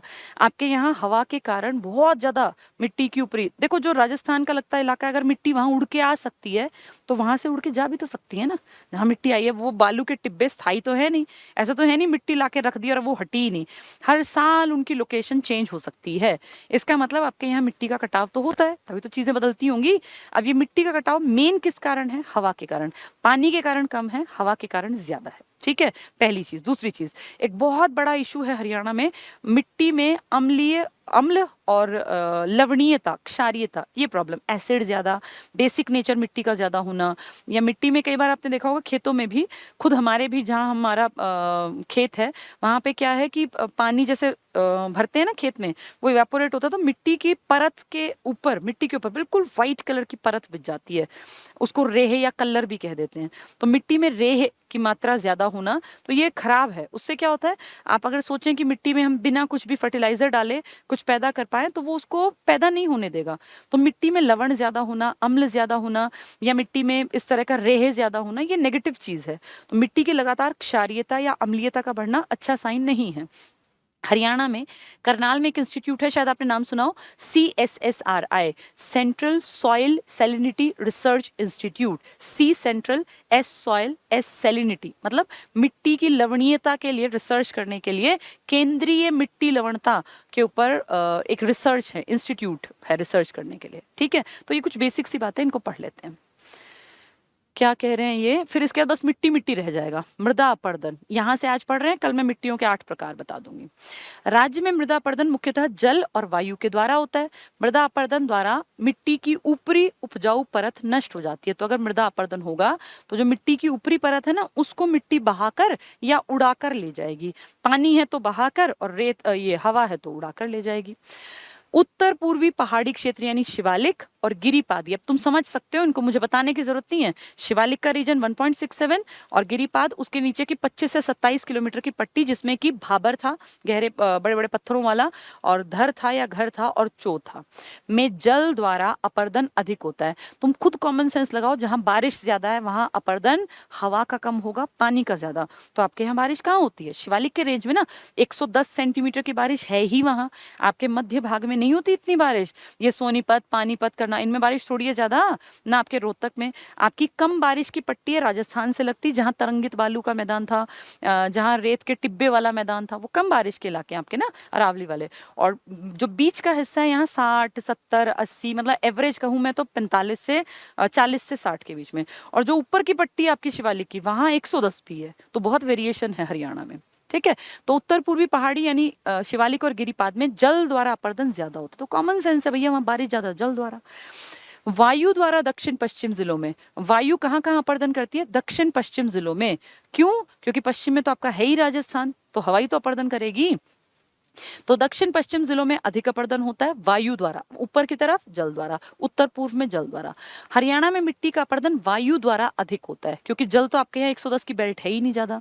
हरियाणा का लगभग 2.76 लाख हेक्टेयर जल अपरदन से जो मिट्टी बहा के जाती है, मतलब ये मान लो लगभग 3 लाख। ठीक है, लगभग 3, 3.25 लाख, जबकि 15 लाख मतलब 5 गुना से भी ज्यादा हेक्टेयर वायु अपरदन से प्रभावित है।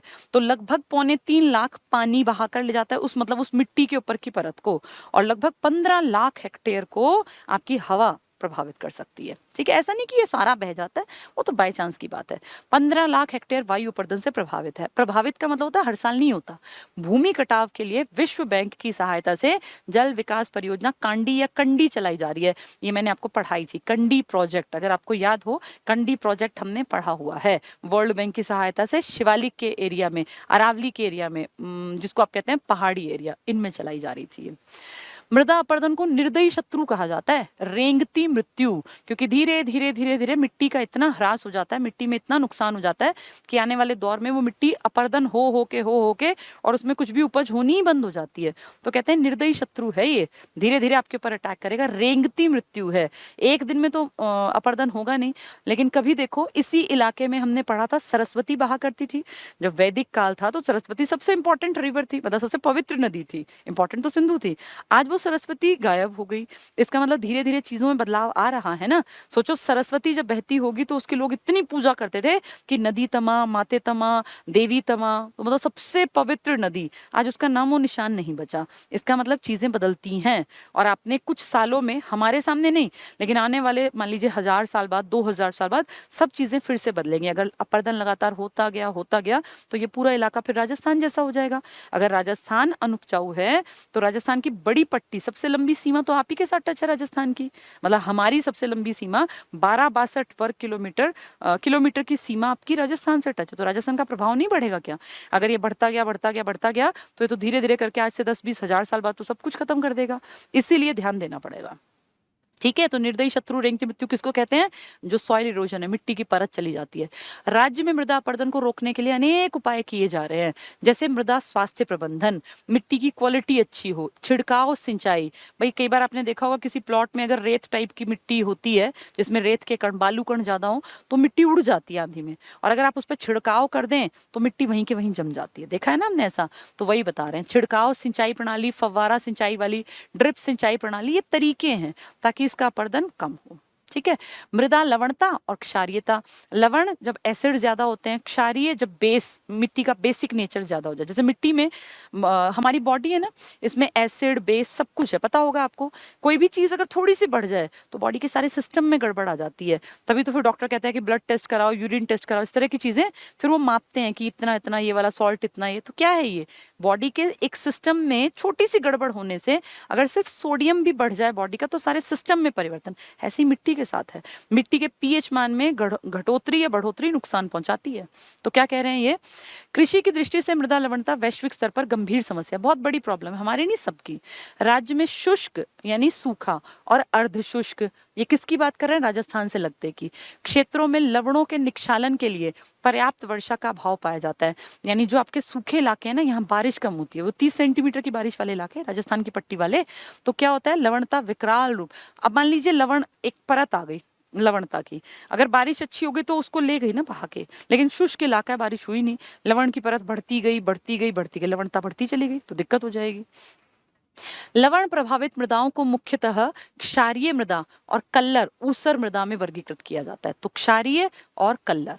लवणीय मृदा को सेम या लोनी, पेपर में आ जाएगा सेम या लोनी, क्या है ये? फिर एग्जाम में कुछ कुछ ऑप्शंस होंगे, तो वहां देखना लवणीय मिट्टी का नाम, जिसमें लवण की अधिकता होती है।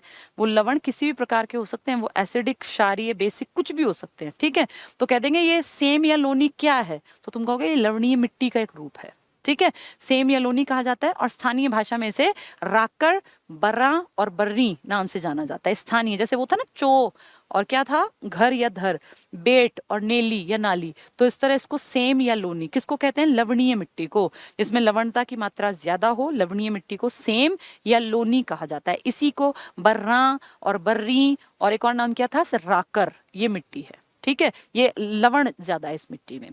लवणता और क्षारीय मृदा के प्रमुख कारणों में क्यों ऐसा होता है? शुष्क जलवायु है, भाई बारिश नहीं होती। सिंचाई स्रोतों के जल की प्रकृति, भाई सिंचाई के जो सोर्सेज हैं वो किस तरह के हैं। दोषपूर्ण सिंचाई पद्धतियां तो हमारी कारण है। क्षारीय प्रकृति के रासायनिक उर्वरों का लगातार उपयोग अगर आप कर रहे हैं तो मिट्टी में गड़बड़ आएगी। मृदा प्रबंधन में लापरवाही, ये सब हमारी गड़बड़ है कहीं ना कहीं। हम किस तरह के फर्टिलाइजर्स यूज कर रहे हैं, हमारा मैनेजमेंट कैसा है, सॉइल मैनेजमेंट का हम ध्यान रख रहे हैं कि नहीं कर रहे हैं, हम पानी के सिंचाई का ध्यान, तो इन सब गलतियों से, अब गलतियां तो इंसान करेगा ही, इसलिए धीरे धीरे करके हमारी मिट्टी में लवणता बढ़ती जा रही है। केंद्रीय मिट्टी लवणता अनुसंधान संस्थान यानी central soil salinity research centre, CSSRI,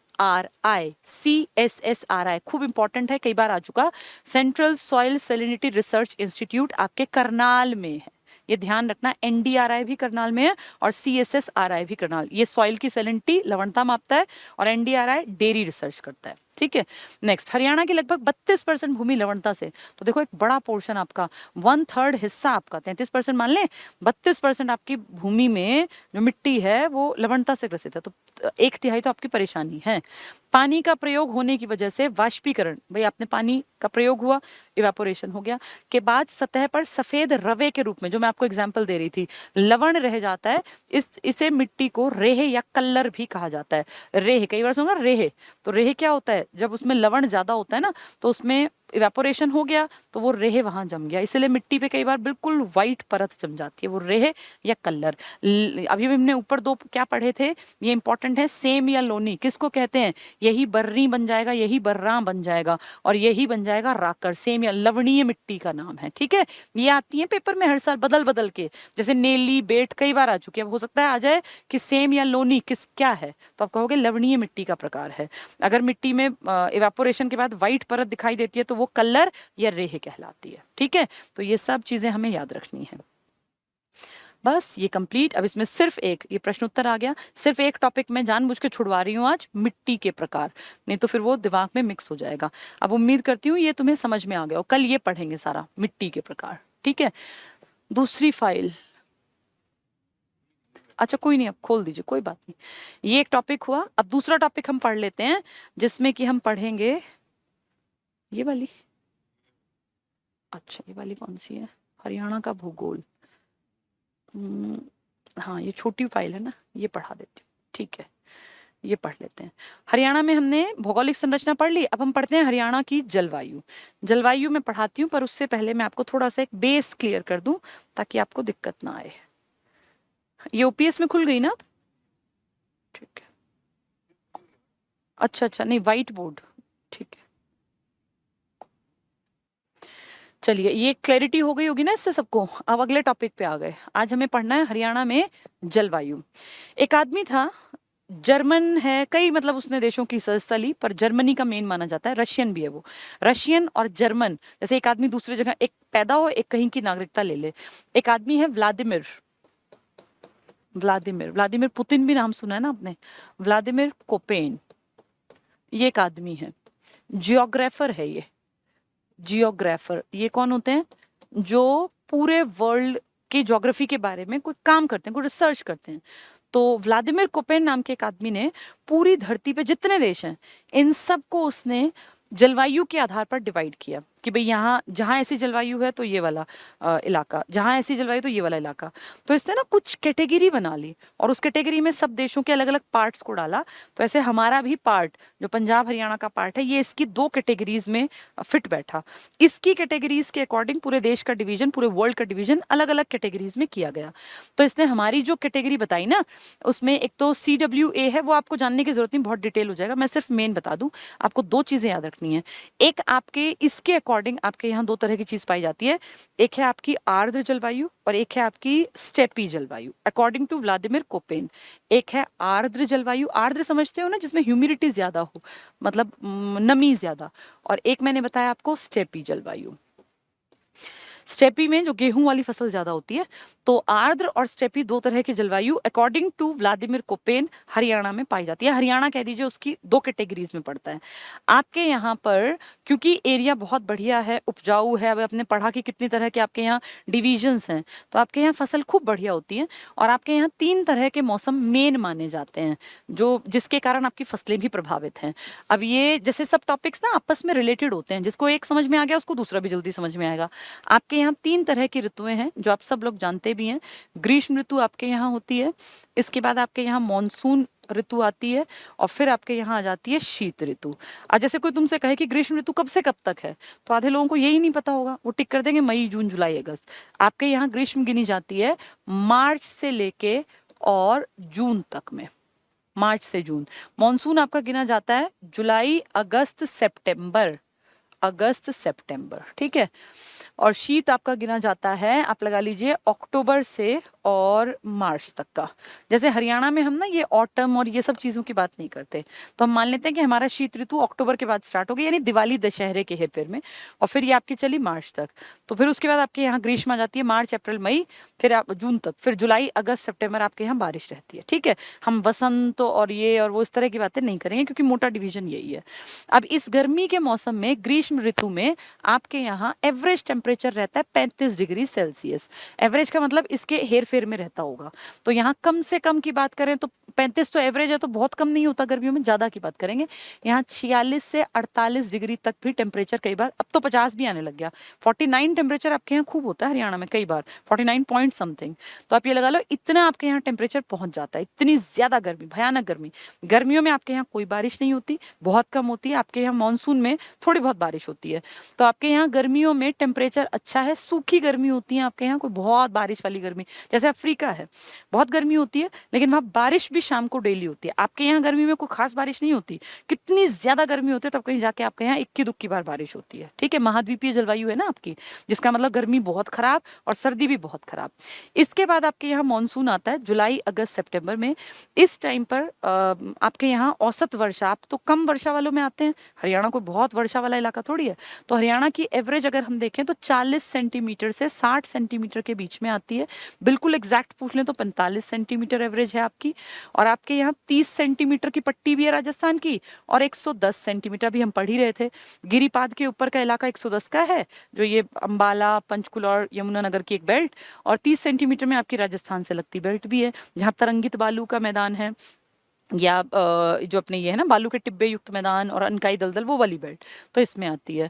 आपके यहाँ बारिश में ठीक ठाक सी बारिश होती है, एवरेज से थोड़ी। अपने इंडिया को देखें तो यहाँ 100, 200, 300 तक भी है, तो उस हिसाब से देखें तो हमारे यहाँ कोई बहुत अच्छी बारिश नहीं, इसलिए हम निम्न वर्षा वाले क्षेत्रों में आते हैं। और शीत ऋतु की बात करें तो आपके यहाँ ठंड बहुत ज्यादा पड़ती है जब पड़ती है। और शीत ऋतु में सबसे ठंडा महीना आपके यहाँ जनवरी का माना जाता है। सबसे गर्म महीना आपके यहाँ कौन सा माना जाता है? मई जून का सबसे गर्म। अगर दोनों आ गए तो मई टिक कर देना, क्योंकि जून में थोड़ी थोड़ी बारिश होनी भी स्टार्ट हो जाती है। तो सबसे ज्यादा गर्मी आपके यहाँ मई जून में पड़ती है, और सबसे ज्यादा ठंड आपके यहाँ दिसंबर जनवरी में। एक ही पूछे तो जनवरी टिक करना। आपके यहाँ हर साल जैसे एवरेज कहें कि गर्मी ज्यादा कहाँ, तो हिसार में गर्मी बहुत ज्यादा होती है, लेकिन पिछले 1-2 साल से कई बार चीजें बदल भी रही हैं। ये हर बार गर्मी के ऊपर डिपेंड करता है। हो सकता है हिसार की जगह फतेहाबाद ले ले, ठीक है, क्योंकि इतनी कम पट्टी में तो चीजें चेंज हो सकती हैं। फिर भी पूछ लें ऑन एन एवरेज तो आप कहेंगे जी हिसार हमारे यहाँ सबसे गर्म इलाका है। ठीक है, आपके यहाँ बारिश सबसे कम होती है राजस्थान से लगती बेल्ट में, लेकिन सबसे कम एक जिला पूछ लेंगे तो आप कहेंगे जी हमारे यहाँ महेंद्रगढ़ में सबसे कम बारिश होती है, एक जिले के रूप में। वैसे पूरी पट्टी है तरंगित बालू के मैदान वाली, लेकिन एक जिला कहेंगे तो महेंद्रगढ़ में। ठीक है, ठंड में आपके यहाँ टेम्परेचर जो है एवरेज टेम्परेचर वो 12 डिग्री सेल्सियस तक होता है, और कम की बात करें तो 3-4 डिग्री सेल्सियस। और जो बिल्कुल ही शिवालिक से लगते हिमाचल उत्तराखंड वाले इलाके, वहाँ 1 डिग्री सेल्सियस, और हिमांक से नीचे यानी 0 डिग्री भी नोटिस किया गया है। लेकिन ये प्रॉपर हरियाणा नहीं है, फिर ये पहाड़ी इलाके स्टार्ट हो जाते हैं। ठीक है, तो आपकी एवरेज 12 डिग्री है, कम में 3-4 डिग्री भी आ जाती है।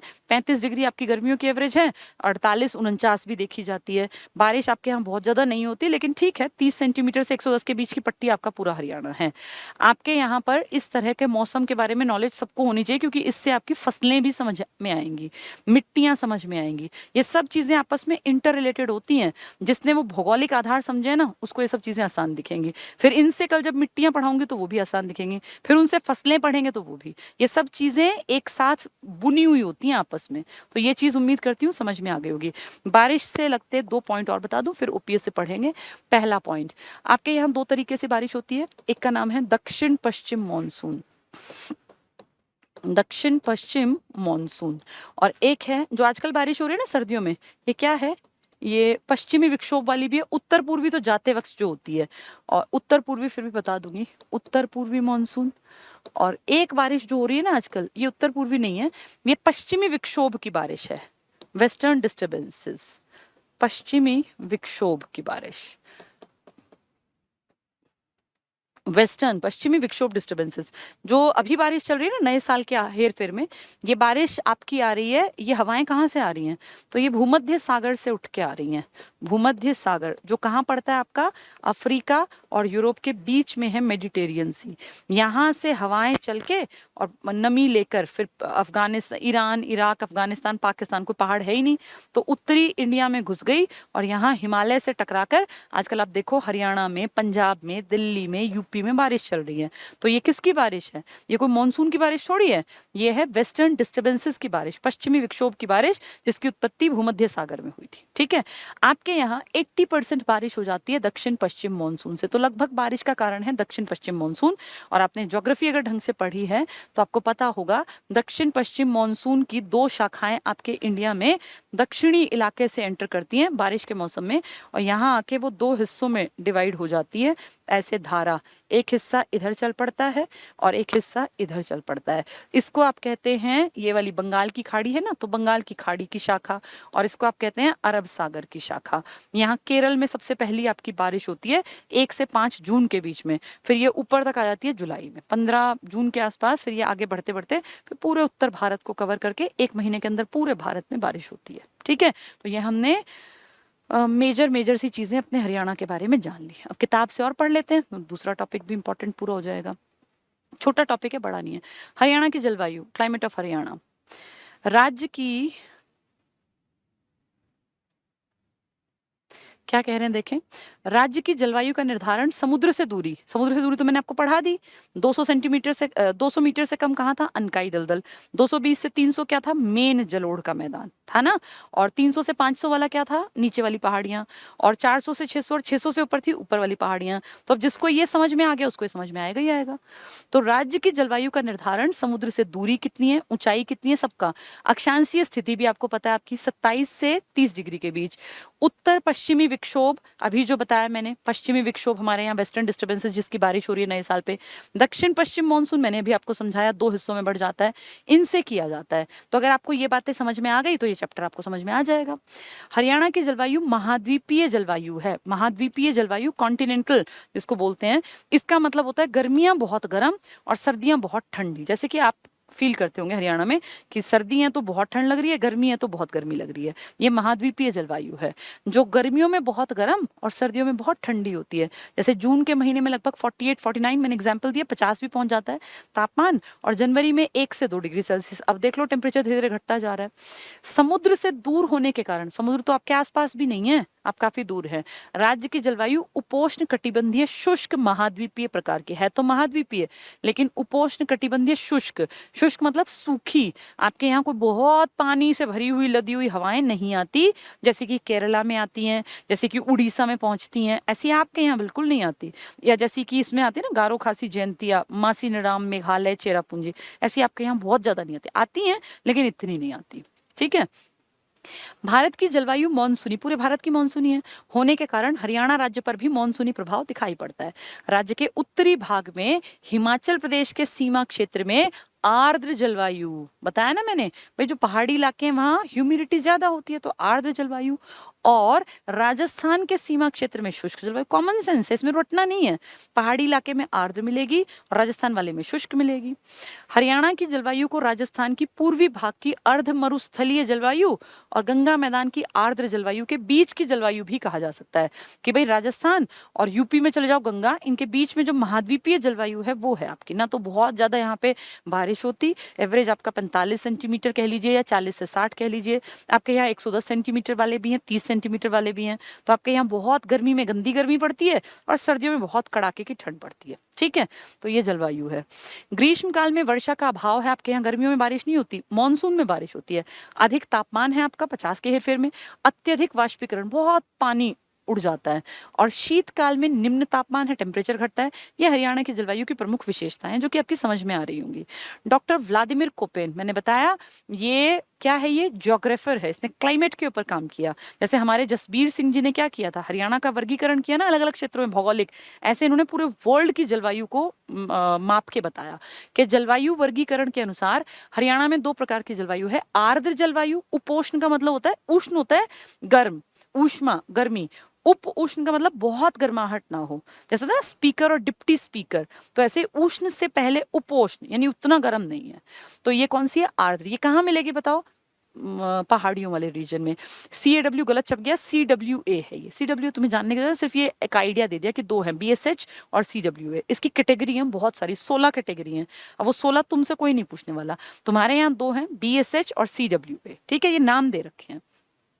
तो आर्द्र जलवायु CWA कर लेना इसको, इसने CAW कर दिया। और उपोष्ण स्टेपी, देखो उपोष्ण तो दोनों है, ये भी उप उष्ण है, ये भी उप मतलब उतनी गर्म नहीं है।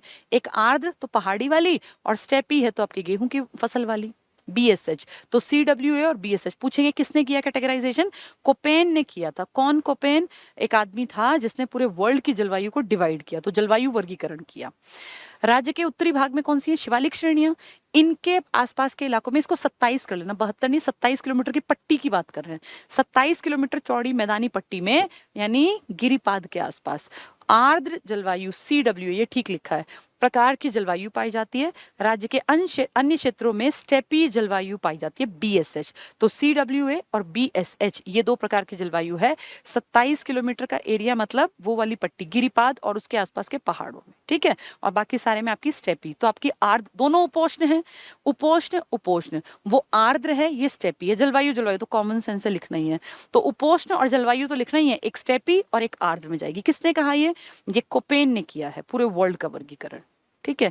डॉक्टर कोपेन के अनुसार हरियाणा में मुख्यतः दो प्रकार की जलवायु है। उसने हरियाणा को लेके नहीं बोला, उसने तो एक कैटेगराइजेशन दिया, आपने अपने हरियाणा को उसमें फिट कर लिया कि इस आदमी के अकॉर्डिंग इसने जो अलग अलग सेक्शन बनाए हम दो में फिट होते हैं। कौन कौन से में, एक CWA में और एक BSH में। जो ये कैपिटल और स्मॉल लिखे ना लेटर्स, ये ऐसे ही लिखे हुए हैं उसने भी अलग अलग तरीके से, CWA ये वाला और उपोष्ण स्टेपी। तो उपोष्ण उपोष्ण दोनों आएंगे, जलवायु जलवायु आर्द्र और स्टेपी, ठीक है।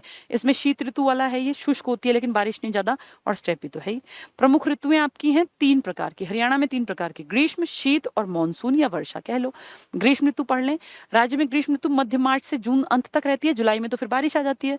औसत तापमान गर्मी में 35 डिग्री तक होता है, अधिकतम तापमान 46 से 48 49 भी पहुंचता है, मई जून तक हो जाता है। तो मैक्सिमम गर्म दिन है ये, इसलिए छुट्टी पड़ती है स्कूलों की मई जून में। जुलाई में स्कूल खुल जाते हैं ना, मई जून की छुट्टियां गर्मी के कारण। राज्य में सर्वाधिक गर्म महीने मई और जून होते हैं। हरियाणा का सबसे गर्म जिला हिसार है, ठीक है। हरियाणा में ग्रीष्म ऋतु के दौरान दक्षिण और दक्षिण पश्चिम जिलों में लू नामक गर्म और शुष्क हवाएं चलती हैं। आपकी स्थानीय हवा है ये लू, उत्तर भारत में पूरे में, दिल्ली हरियाणा पंजाब सब जगह चलती है। तो आपकी ये दक्षिण पश्चिम जिलों में आपके यहाँ, बल्कि पूरे हरियाणा में, शिवालिक को छोड़ दो, लू चलती है, ये लोकल हवा का नाम है। वर्षा ऋतु, हरियाणा में वर्षा ऋतु जुलाई से मध्य सितंबर तक चलती है। हरियाणा न्यूनतम वर्षा वाले राज्यों के अंतर्गत शामिल है। तो आपको बहुत वर्षा वाले नहीं है, आपके यहाँ न्यूनतम वर्षा है। देश के न्यूनतम की लिस्ट बनी है ना, फिर अति न्यूनतम भी है, तो शुक्र मनाओ कि न्यूनतम में है, तो अति न्यूनतम में नहीं है, न्यूनतम वर्षा वाले जिलों में हम हैं। राज्य में औसत वर्षा 40 से 60 सेंटीमीटर, अगर बिल्कुल एग्जैक्ट पूछे तो 45 टिक करना। राज्य में 80% वर्षा बंगाल की खाड़ी, मैंने ड्रॉ करके दिखाया था, से आने वाली दक्षिण पश्चिमी मानसून से जुलाई से सितंबर के बीच में होती है। 20% वर्षा पश्चिमी विक्षोभ के कारण जनवरी फरवरी अब जो चल रही है ना, वो सर्दियों में होती है। इसका कारण क्या है, वेस्टर्न डिस्टर्बेंसेस कहाँ से उठ के आती हैं, अभी बताया था आपको, भूमध्य सागर से। कहाँ है वो, अफ्रीका के ऊपर, यूरोप के नीचे, वहां से हवाएं नमी लेके आई हैं, क्योंकि भूमध्य सागर सागर है। फिर वो ईरान, इराक, अफगानिस्तान, पाकिस्तान, कोई पहाड़ी नहीं मिला, आपके यहाँ आई तो उत्तरी। इस टाइम केरल में बारिश नहीं हो रही, ये बारिश सिर्फ आपके यूपी, हरियाणा और आपके ये थोड़ा सा ये दिल्ली है, पंजाब है और आपका हिमाचल का इलाका, वहां तो बर्फ गिर रही है, इसके कारण है ये पश्चिमी विक्षोभ। बहुत इंपॉर्टेंट है, बहुत बार पूछते हैं कहाँ से निकल के आया, भूमध्य सागर से। 20%, 80% आपकी बारिश वाली दक्षिण पश्चिम मानसून, ठीक है। प्रदेश में सबसे अधिक वर्षा 110 सेंटीमीटर उत्तर पूर्वी भाग, यानी वही शिवालिक वाला, और सबसे कम वर्षा 30 सेंटीमीटर से भी कम तो राजस्थान के इलाके में, दक्षिण पश्चिम भाग में, राजस्थान की पट्टी। अत्यधिक वर्षा के कारण छिछरौली या छछरौली यमुनानगर को हरियाणा का चेरापूंजी कहा जाता है। तो हरियाणा का चेरापूंजी कहाँ है, छछरौली या छिछरौली, कहाँ पर, यमुनानगर में, ठीक है। सबसे ज्यादा बारिश आपके उत्तर पूर्वी क्षेत्र के गिरिपादीय मैदान, अब तुम दिमाग में गिरिपादीय को इमेजिन कर सकते हो कि गिरिपादीय का मतलब है पंचकुला, अंबाला, यमुनानगर की पट्टी, उसको आप गिरिपादीय मैदान कहते हैं, में होती है। फिर इसी में तो धर था, चौथा, भाबर था, वो सारे इसी के थे।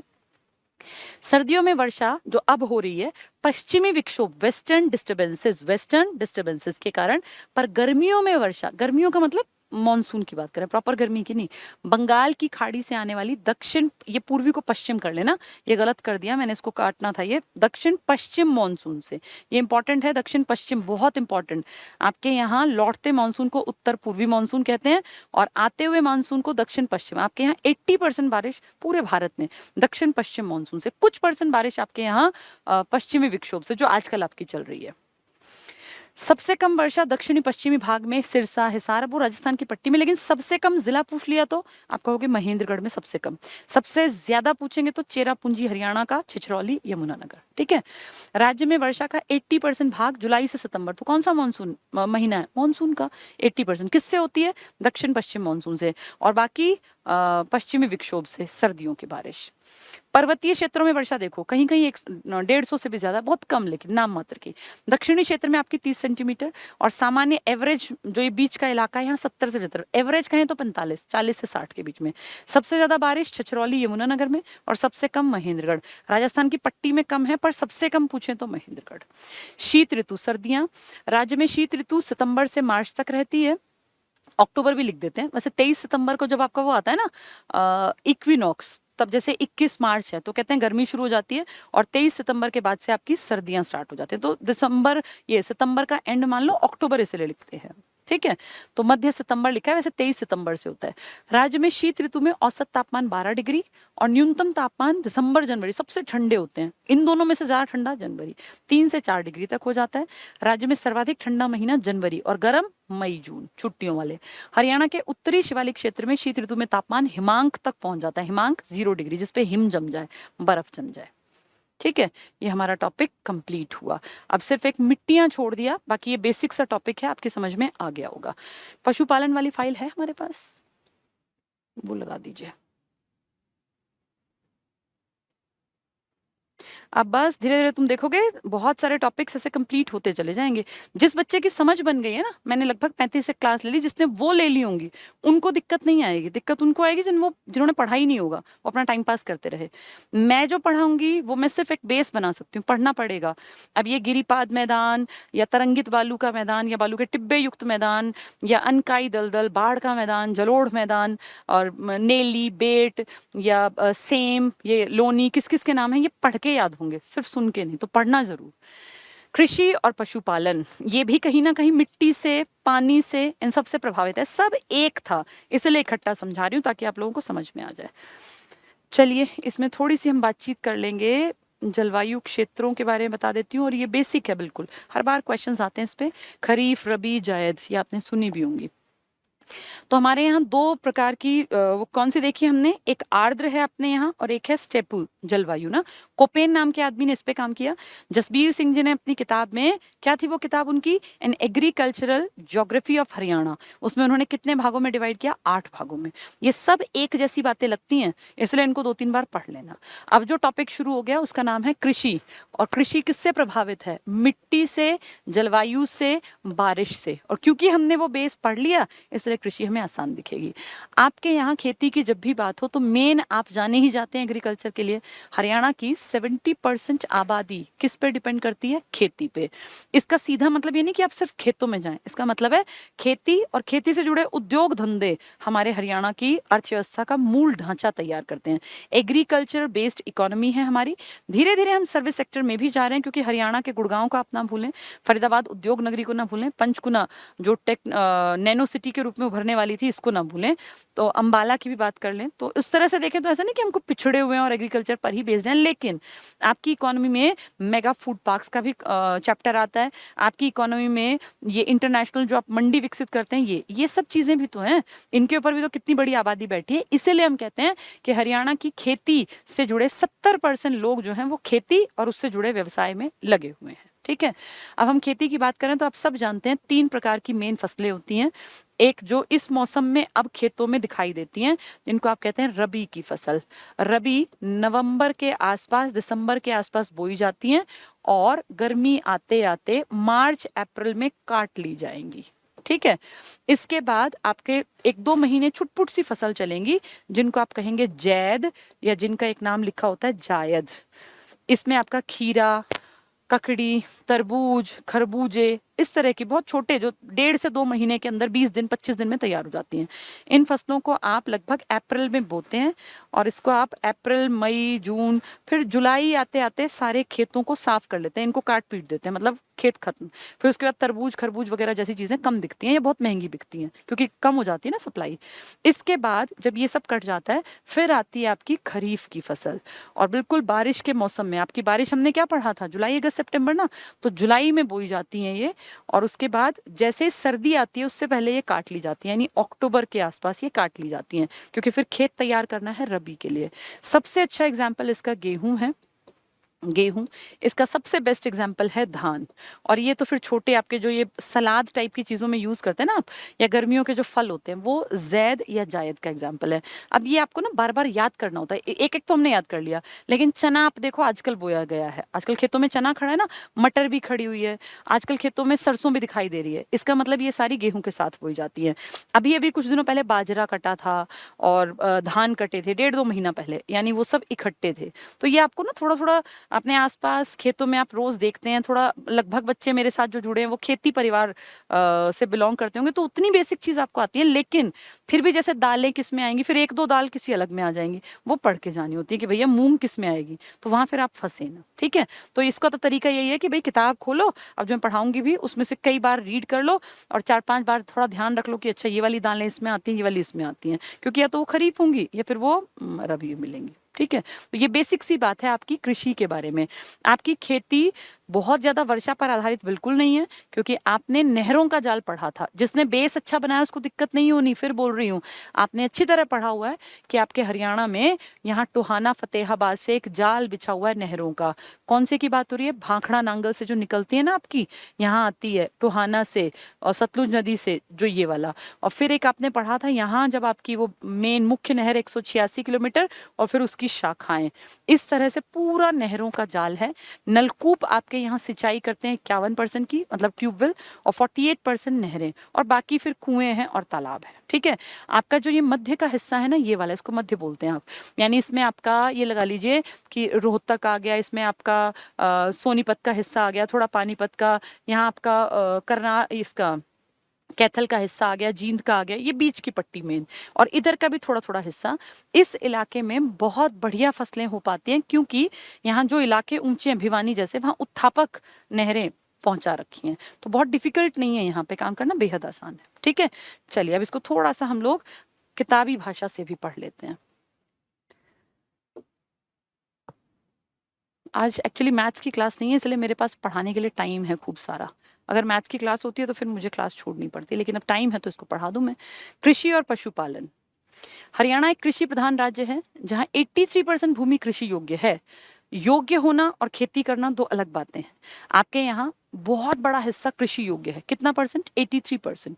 और उसके बाद कहते हैं हरियाणा में पहली कृषि संगणना 1970-71 में हुई थी, यानी खेती के ऊपर जो स्टैटिकल डाटा इकट्ठा किया गया। नेशनल लेवल पर शुरू की गई हरित क्रांति का सफलता में हरियाणा का मुख्य योगदान था। हरित क्रांति आप अच्छी तरह जानते हैं, इंदिरा गांधी जब देश की पीएम थी तब इसका बहुत उछाल देखा गया, पंजाब में सबसे ज्यादा इफेक्ट आया, और तब तो हरियाणा नया नया बना था, तो हरियाणा में भी इसका बहुत बढ़िया रिजल्ट रहा। और ये मेनली खाद्यान्न पर बेस्ड थी, गेहूं और चावल या धान की फसल पर कह लीजिए, दालों वालों में कम आई थी, तिलहन में बहुत कम आई थी, तो इसलिए ये खाद्यान्न बेस्ड पर थी। और इसकी शुरुआत हुई थी वर्ल्ड में मेक्सिको, उत्तरी अमेरिका के एक छोटे से देश मेक्सिको, जिसकी राजधानी है मेक्सिको सिटी।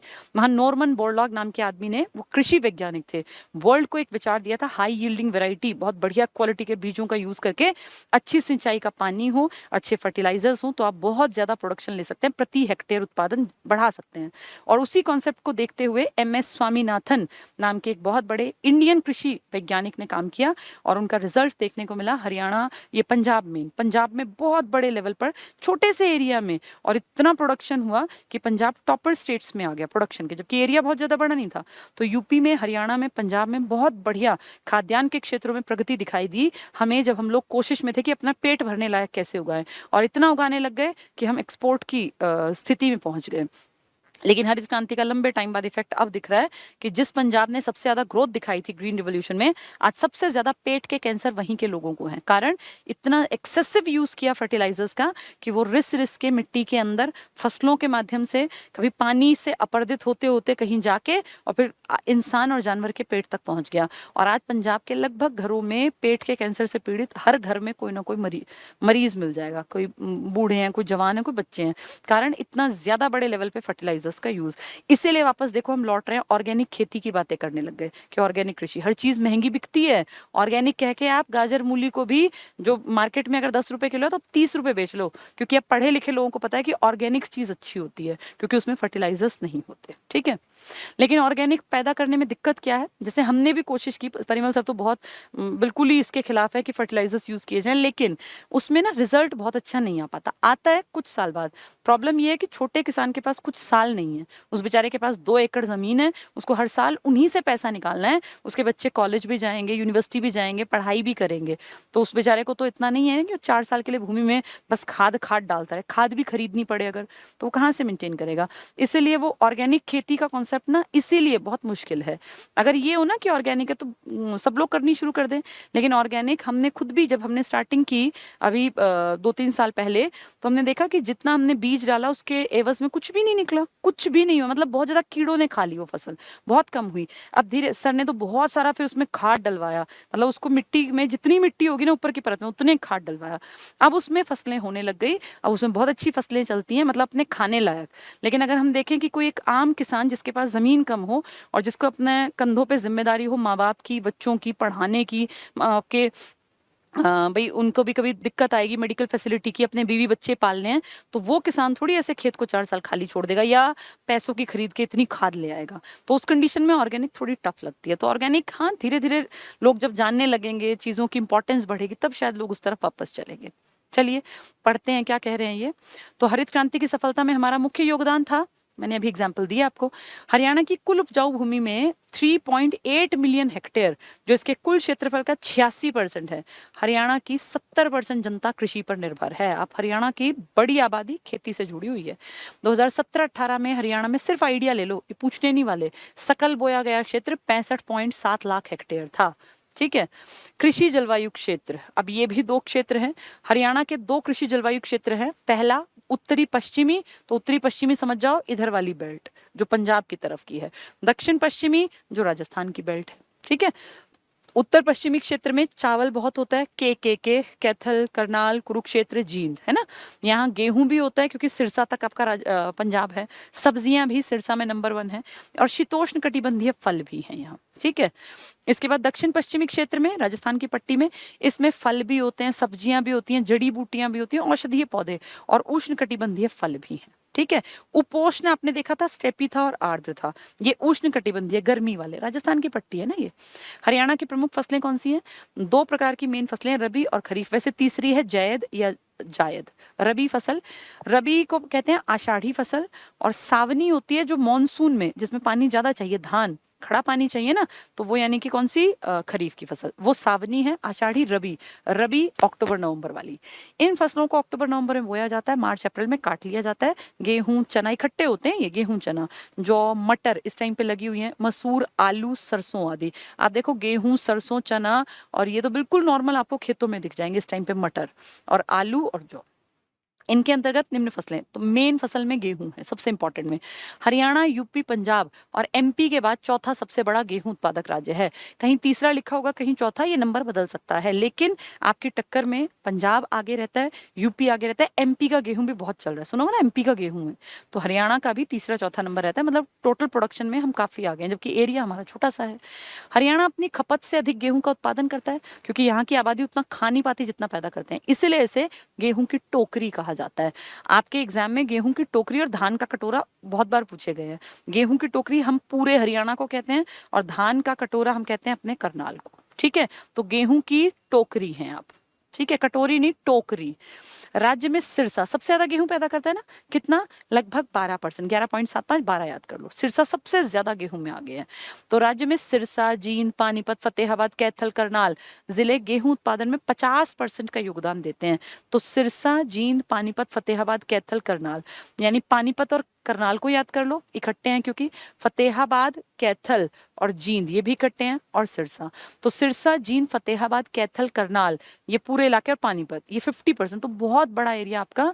ये लगा लीजिए गेहूं आपकी मुख्य फसल है जो आप पैदा करते हैं। चावल आप गेहूं के आधे से भी कम में पैदा करते हैं, और चावल में भी आप काफी आगे रहते हैं। तो गेहूं आपकी सबसे इंपॉर्टेंट फसल है। अकेला सिरसा नंबर 1 है, 12%।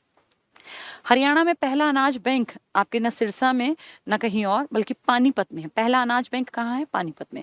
कपास हरियाणा में दो तरह की होती है, एक देसी और एक अमेरिकन। अमेरिकन का धागा लंबा होता है, टाइट होता है, मजबूत होता है, और जो देसी कपास है उसका धागा बहुत अच्छा नहीं होता। वैसे कपास के लिए काली मिट्टी अच्छी है, लेकिन क्योंकि आपके यहाँ काली मिट्टी ऐसा सच नहीं है, तो आपकी जो सिरसा वाली बेल्ट है ना, इसमें कपास बढ़िया होता है। ठीक है, लेकिन कॉटन सिटी आप कहते हैं पलवल को। अजीब बात है ना, सिरसा करता है, नाम है पलवल का, कॉटन सिटी।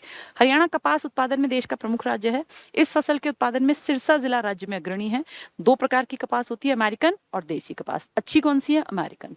जौ के लिए बहुत पानी नहीं चाहिए और इस टाइम पर जौ देखा जाता है। प्रमुख उत्पादक जिले अंबाला, फरीदाबाद, करनाल, महेंद्रगढ़, जींद, भिवानी, सोनीपत, हिसार, मतलब लगभग हरियाणा में पैदा होता है। चना, ये तो आपके राजस्थान की पट्टी में बढ़िया होता है। राज्य के पश्चिमी भागों में उगाया जाता है, क्योंकि राजस्थान तो चने के लिए ही है मेन। इसके प्रमुख उत्पादक जिले रोहतक, भिवानी, सिरसा, हिसार और महेंद्रगढ़। जहाँ पानी ज्यादा नहीं है ना, वहाँ आसानी से पैदा होगा। तिलहन, जिनसे तेल निकलता है। प्रमुख उत्पादक जिले हिसार, भिवानी, सिरसा, जींद, रेवाड़ी। ये राजस्थान की फसलें हैं ना, तिलहन कह लें, मूंगफली कह लें और आपका कपास कह लें, तो उसी बेल्ट में ज्यादा है ये। तो देखो, हिसार, भिवानी, सिरसा, जिसको वो समझ में आ गई ना कि कहाँ पे क्या कैसा था, वो इसके लिए बहुत आसान है, वरना ये रटे नहीं जाते। अगर आपने वो नहीं समझा ना कि कौन सा तरंगित बालू था, कौन से बालू के टिब्बे थे, कौन सा गिरिपात था, तो फिर मुश्किल है। अगर आपने वो कॉन्सेप्ट समझ लिया तो आपके लिए बहुत आसान है।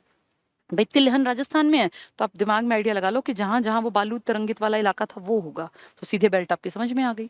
तो ये हिसार, भिवानी, सिरसा, जींद, रेवाड़ी, यही तो थे मेन। महेंद्रगढ़, गुड़गांव, देखो रेवाड़ी, महेंद्रगढ़, गुड़गांव तरंगित था। हिसार, भिवानी, सिरसा बालू के टिब्बे थे, बस यही ध्यान रखना है।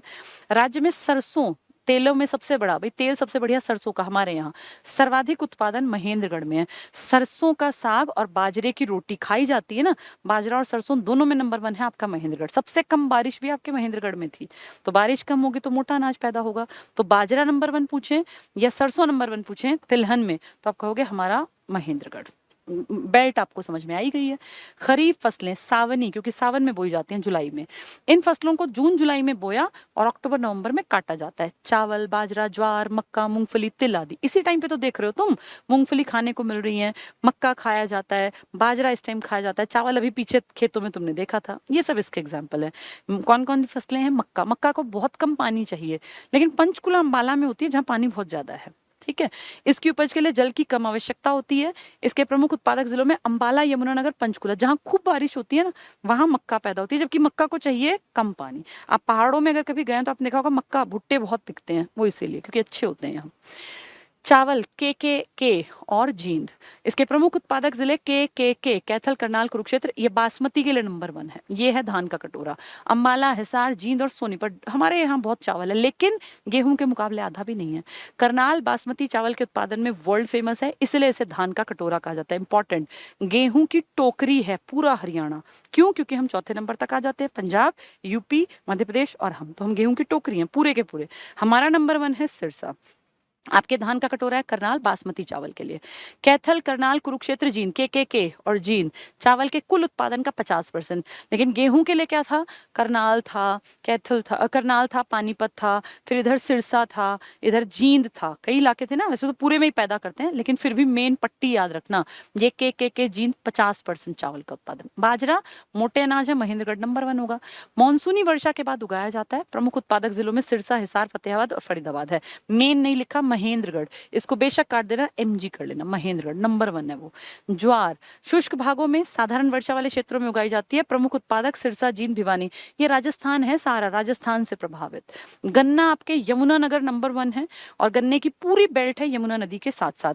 यमुनानगर में सबसे ज्यादा गन्ना 27% है। वैसे गन्ना आप देखिए सोनीपत में भी खेतों में दिखता है, पानीपत में खूब दिखता है गन्ना, तो पूरी बेल्ट। हरियाणा भारत के प्रमुख गन्ना उत्पादक राज्यों में से एक है।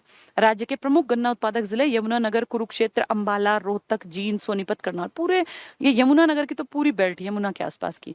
हरियाणा का लगभग 1/3 गन्ना उत्पादन यमुनानगर, 27%, लगभग 1/3 कह दिया, वैसे 1/4 से थोड़ा ज्यादा है, कोई नहीं, अकेले यमुनानगर में है। ठीक है, इसके बाद ये मैप्स दिए हुए हैं, इन मैप्स को मैं पीडीएफ में बोल दूंगी, ये डाल देंगे, आप इन मैप्स को पढ़ लेना। ये वही बातें हैं, जैसे अभी इसमें तुम्हें दिखेगा नहीं, लिखा है गन्ना उत्पादन का 27% होता है, बेल्ट बना के दिखा दी। ठीक है, जायद फसलें, जायद फसलों को मार्च में बोकर फिर मई जून में काटा जाता है। तरबूज, खरबूजा, ककड़ी, भिंडी, खीरा आदि। कृषि से संबंधित केंद्र और राज्य सरकार की प्रमुख योजनाएं, ये चलो मैं कल पढ़ाऊंगी, ठीक है।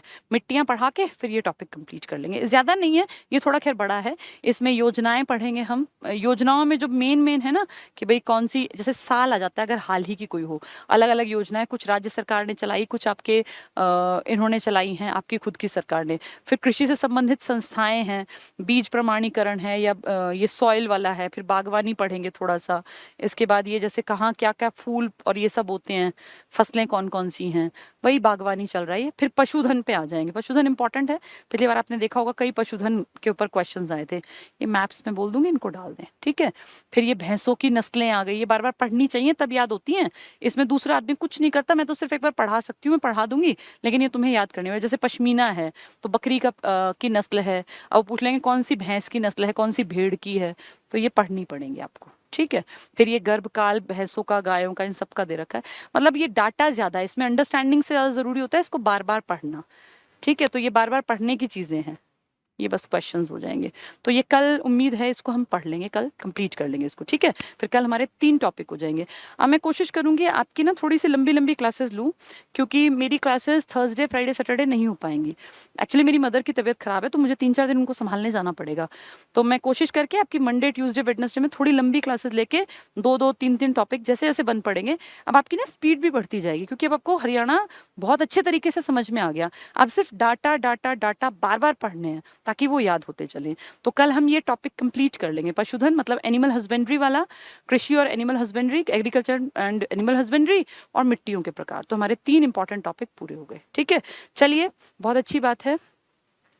सीमा पोपली जी कह रहे हैं मैडम कुछ पे वो करो मोटिवेशनल।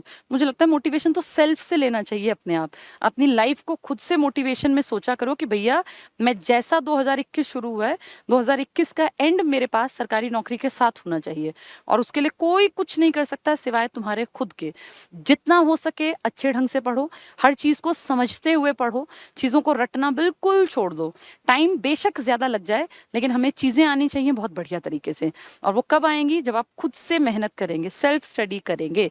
मैं ये बार बार कहती हूँ, बहुत ज्यादा बार, कि कोई भी तुम्हारे लिए कुछ नहीं कर सकता, ना तुम्हारे माँ बाप, ना तुम्हारे टीचर्स, ना तुम्हारे यार दोस्त, ना रिश्तेदार। सिर्फ तुम अकेले हो जो अपने खुद के लिए कुछ कर सकते हो। और अपने लिए ही हर इंसान को बेहतर करना होता है, क्योंकि सबसे पहले इंसान सेल्फ लव, अपने आप से प्यार करे। जो अपने आप से प्यार करेगा वो अपने परिवार से अपने आप प्यार करेगा, जो परिवार से प्यार करेगा वो इस समाज से प्यार करेगा, और जो इस समाज से प्यार करेगा ऑटोमेटिकली वो इस देश को प्यार करेगा। तो सबसे पहली चीज है अपने जीवन को बेहतर बनाओ। हमेशा जीवन को अच्छा बनाने के लिए पहला कदम होता है शिक्षा का, और शिक्षा के साथ रोजगार का। जो शिक्षित है, जिसके पास अपना अच्छा रोजगार है, जो इज्जत के साथ 2 रोटी कमा रहा है, उसको कोई भी चिंता नहीं होती। वो एक बहुत अच्छे जीवन को जीने के लायक बन जाता है, बशर्ते कि उसको ये पता हो कि मेरी लाइफ का टारगेट क्या है, मेरा एम क्या है। पहली चीज है, इस साल का अपना एम सेट कर लो। 2021 चल पड़ा, अब देखते देखते 2020 कैसे बीता पता ही नहीं चला। उस 2020 में बहुत बड़े नुकसान हुए बहुत सारे लोगों के, और ऐसी पेंडेमिक मैं तो दुआ करती हूँ कभी भी ना आए, किसी दुश्मन को भी ऐसी बीमारी ना हो। बहुत खराब है, पूरे देश की इकोनॉमी बैठ गई, बहुत बड़ा नुकसान। कई लोगों ने तो भाई परिवार में भी सहा, उठाया। तो यही है कि ठीक है, खुश रहिए, आबाद रहिए, और हमेशा पॉजिटिव डायरेक्शन में सोचते हुए आगे बढ़िए, क्योंकि लाइफ एक बार मिली है। जितना हो सके मैक्सिमम इसका यूज कीजिए बेहतर तरीके से। और हमेशा एक चीज याद रखना कि हम कितने ही पैसे कमा लें, हम कितनी ही बुलंदियों पर पहुंच जाएं, पर वो यूजलेस हैं अगर आपके अंदर मानवता नहीं है, इंसानियत नहीं है। तो पहली चीज है, इंसान बनो, मानवता का पाठ पढ़ो, हमेशा सबके लिए भला बोलो, हमेशा सबके लिए अच्छा चाहो। क्योंकि ये बार बार मैं बताती हूँ, ये मैं भी खुद विश्वास करती हूँ, कर्मा रिटर्न्स बैक। आप जैसा सोचते हैं दूसरे के बारे में, वो घूम के आपके पास भी आएगा। अपने पार्ट पे कभी गलत मत करो। देखो, इंसान है तो गलतियां सबसे होती हैं, मुझसे भी होती हैं, तुमसे भी होती हैं। ऐसा नहीं कि हम कहते हैं कि हमने कोई गलती की नहीं, गलती सबसे होती हैं, लेकिन गलतियां जानबूझ के नहीं करनी चाहिए। और आपकी गलती से किसी के जीवन पे कोई कष्ट या आपदा ना आए, ये तो हमेशा कोशिश करनी चाहिए कि आपकी वजह से किसी का जीवन जो है वो बहुत कष्टमय ना हो। किसी के लिए ऐसे शब्द मत बोलो जिससे कि उसको दुख हो। हमेशा अपने पार्ट पे कोशिश करो कि हम, क्योंकि देखो जब जाएंगे तो साथ कुछ नहीं जाना, लेकिन आपकी अच्छाइयाँ दुनिया में जहान में गाई जाएंगी, तो अच्छे बन के रहो। और कुछ नहीं बिगड़ता, जबान को बस थोड़ा सा मीठा अच्छे ढंग से यूज कर लो। यही जबान है जो युद्ध करवा के दिखाई जिसने इतिहास में, यही जबान है जिसने कितनी बड़ी बड़ी संधियां भी करवा दी। तो हमेशा अच्छे अच्छे बनने की कोशिश करो, खूब पढ़ो। और ये आपकी लाइफ का सबसे इंपॉर्टेंट फेज है, क्योंकि अब के इस साल के बाद आपके जीवन पे, पूरी लाइफ पे प्रभाव पड़ेगा। 21 आपके हाथ से नहीं जाना चाहिए जैसे 20 बीत गया। 2021 हर हाल में आपके हाथ में नौकरी दे के जाए, लेकिन पढ़ना पड़ेगा, ठीक है। सिर्फ मेरी बातें सुनने से या सिर्फ कान में अपनी लीड लगा के तुम बैठे रहते हो, उससे तुम पास नहीं होगे। मुझे नहीं दिखता कि तुम क्या कर रहे हो। तुम में से कौन इस टाइम बैठ के पढ़ रहा है, तुम में से कौन अपनी रजाई में दुबका हुआ बस अपना टाइम पास कर रहा है। रजाई में लेट के पढ़ने वालों का कभी पेपर पास नहीं होगा। थोड़ी ठंड लगनी जरूरी है, ठंड लगती रहेगी ना, इंसान का एक नेचर होता है। अब जैसी ठंड बढ़ती जा रही है, रजाई को पहले पैरों पैरों पे रखते हैं पढ़ते टाइम, फिर उसको घुटनों तक लाते हैं, फिर उसको कमर तक लाते हैं, फिर रजाई के अंदर घुस के सोचते हैं पढ़ तो रहे हैं। ये पढ़ना नहीं होता। थोड़ी ठंड लगने दो, ठंड लगती रहेगी तो नींद नहीं आएगी। रजाई में जब गर्माहट होती है ना, फिर अपने आप कब नींद आ जाती है पता ही नहीं चलता। वो नींद आपको एकदम से आगोश में ले लेगी। थोड़ी ठंड लगने दो, लेकिन इतनी भी ना लगे कि बीमार हो जाओ। ठंड का एहसास होता रहे, पढ़ते रहो। अपना टारगेट बनाओ कम से कम दिन के 8 से 10 घंटे पढ़ने का। एक दिन में 8 से 10 घंटे पढ़ना पड़ेगा, कॉम्पिटिशन बहुत ज्यादा है। अब आप ये मान लो, इतने लोग हैं नौकरी की लाइन में कि जिसकी कोई हद नहीं। एक एक रैंक के लिए कितनी दुनिया मरती है। वो सब बहुत सारे लोग तो पढ़ रहे हैं ना। मान लिया 50% नहीं पढ़ रहे, 50% पढ़ रहे हैं। अगर एक नौकरी निकलती है तो उसके पीछे 1000, 2000, 10,000, 20,000 बच्चे खड़े होते हैं एक पोस्ट के लिए। तो उनमें से अगर आधे भी पढ़ रहे हैं तो आपको उन आधों से आगे रहना है। इसीलिए पढ़ो, अपने लिए पढ़ो, अपने जीवन को बेहतर बनाने के लिए। एक अच्छे इंसान बनोगे तभी अच्छा परिवार बनेगा, तभी अच्छा समाज बनेगा, तभी अच्छा देश बनेगा। अपनी पर्सनल लाइफ को भी अच्छा बनाओगे तो उससे देश पे असर आ जाएगा, ठीक है। और मैं तो यही दुआ करती हूँ कि तुम खूब खुश रहो, आबाद रहो। भगवान ना करे कभी भी कोई बीमार हो, किसी के घर में कोई बीमार हो, सब लोग स्वस्थ रहो, ताकि पढ़ने में तुम्हारा मन लगा रहे। चलिए, बहुत बहुत शुक्रिया। और ग्राम सचिव के बारे में क्या बोल दूं। ग्राम सचिव के लिए तैयारी करते रहो। जो पुराने पढ़ रहे हैं, जो भैया 1-1.5 साल से तैयारी कर रहे हैं, उनके सिलेक्शन होंगे। जो अब 2 महीने पहले आया है उसका सिलेक्शन बिल्कुल नहीं होगा, क्योंकि जिनको 1-1.5 साल हो चुका पढ़ते पढ़ते, उनकी मेहनत का स्तर बढ़ गया होगा ना। अब ये चीजें जो अभी पढ़ रहा है, बिल्कुल मान लो कोई 2 दिन पहले एडमिशन लिया वो पढ़ रहा है, एक उसकी अंडरस्टैंडिंग और जो इन सब चीजों को 4, 5, 6, 8 महीनों से पढ़ रहा है उसकी अंडरस्टैंडिंग में फर्क होता है। मेहनत टाइम भी तो मांगती है ना। ऐसा तो नहीं मैं सोचूं 2 दिन में 48 घंटे में मैं एक भी सेकंड नहीं रुकूंगी, 48 के 48 घंटे पढ़ूंगी और मेरा निकल जाएगा। ऐसा नहीं होगा। जो पिछले 1-1.5 साल से तैयारी कर रहे हैं, जो किसी एग्जाम में सिर्फ पॉइंट से रह गए, 1 से रह गए नंबर से, कोई अपनी गलती से रह गया, तो उनके सिलेक्शन होंगे। बिल्कुल नौसिखियों के 2 महीने 4 महीने वालों के नहीं होंगे। और इसमें बुरा लगने की बात नहीं है। ऐसा नहीं कि मैं आपके लिए कह रही हूँ कि आपको ये आपका नहीं होगा, लेकिन आप लॉजिकली भी सोचो, जिसने ये सब चीजें बहुत बार पढ़ रखी हैं और जो पहली बार पढ़ रहा है, डिफरेंस तो रहेगा ना। तो वही डिफरेंस फिर एग्जाम में दिखाई देगा। तो ठीक है, अपना बेस्ट करो। हर इंसान को जिम्मेदारी होती है कर्म करने की। जिसने पेपर भरा है, बहुत अच्छी कोशिश करो कि भैया अपना बेस्ट दे पाए। खूब पढ़ो जितना हो सके और पॉजिटिव एटीट्यूड के साथ जाओ। जो लोग नेगेटिव एटीट्यूड वाले होते हैं ना, मैं आपको लिख के दे दूं, वो कभी जिंदगी में कामयाब नहीं होते। जिनका एटीट्यूड पॉजिटिव होता है ना, वो आज नहीं कल परसों जीवन में तो मौके बार बार आएंगे। किस्मत मौके बार बार देगी, बशर्ते कि आप काबिल हो, आप तैयार हो उन मौकों को लेने के लिए। ग्राम सचिव आपके जीवन का अंतिम पेपर तो बिल्कुल नहीं है। अब तक जितना किया बेस्ट किया। अपने मन में ये होना चाहिए, हाँ यार मैंने की है मेहनत। और अब जितने दिन बच गए हैं उसके लिए बेस्ट अपना करो कि रिवीजन मार दो पुराने की सारी। बस इतना ही कर सकते हो तुम। अब तुम्हें तो है नहीं कि अब तुम आज से और लगातार बिना आंख बंद किए, बिना पलक झपकाए पढ़ते जाओ तो होगा, नहीं होगा। आप 1-1.5 साल की अपनी मेहनत को एनालाइज कर लीजिए। अगर आप मेहनत कर रहे थे तो 100% होगा, ठीक है। ये किसी को नहीं पता होता पेपर में क्या आएगा। पर अगर अभी टीचिंग वालों का पेपर देखें तो लग रहा है कि पेपर बहुत टफ तो नहीं आना चाहिए। हाँ, पेपर ऐसा जरूर आएगा कि जिसने पढ़ा होगा उसका पास होगा। टाइम पास करने वालों का पेपर पास नहीं होगा, ठीक है। मेले प्रत्येक पेपर में आ रहे हैं, प्लीज थोड़ा करवा दो। अरे मेलों की तो मैंने यूट्यूब पे भी कितनी क्लासेस डाली हुई हैं, उनको सुन लो और किताब उठा के पढ़ लो। मेले कला का पार्ट है। अभी मैं एग्रीकल्चर और ये सब पूरा करा दूं, क्योंकि एनिमल हस्बेंड्री भी इंपॉर्टेंट है, ठीक है। फिर वेडनेसडे को देखूंगी। Thank you Seema, ICS Kurukshetra से मेरी मदर के लिए दुआ कर रहे हैं। Thank you. भगवान करे आप लोग भी सब स्वस्थ रहें, खुश रहें, आबाद रहें। चलिए ठीक है, थैंक यू।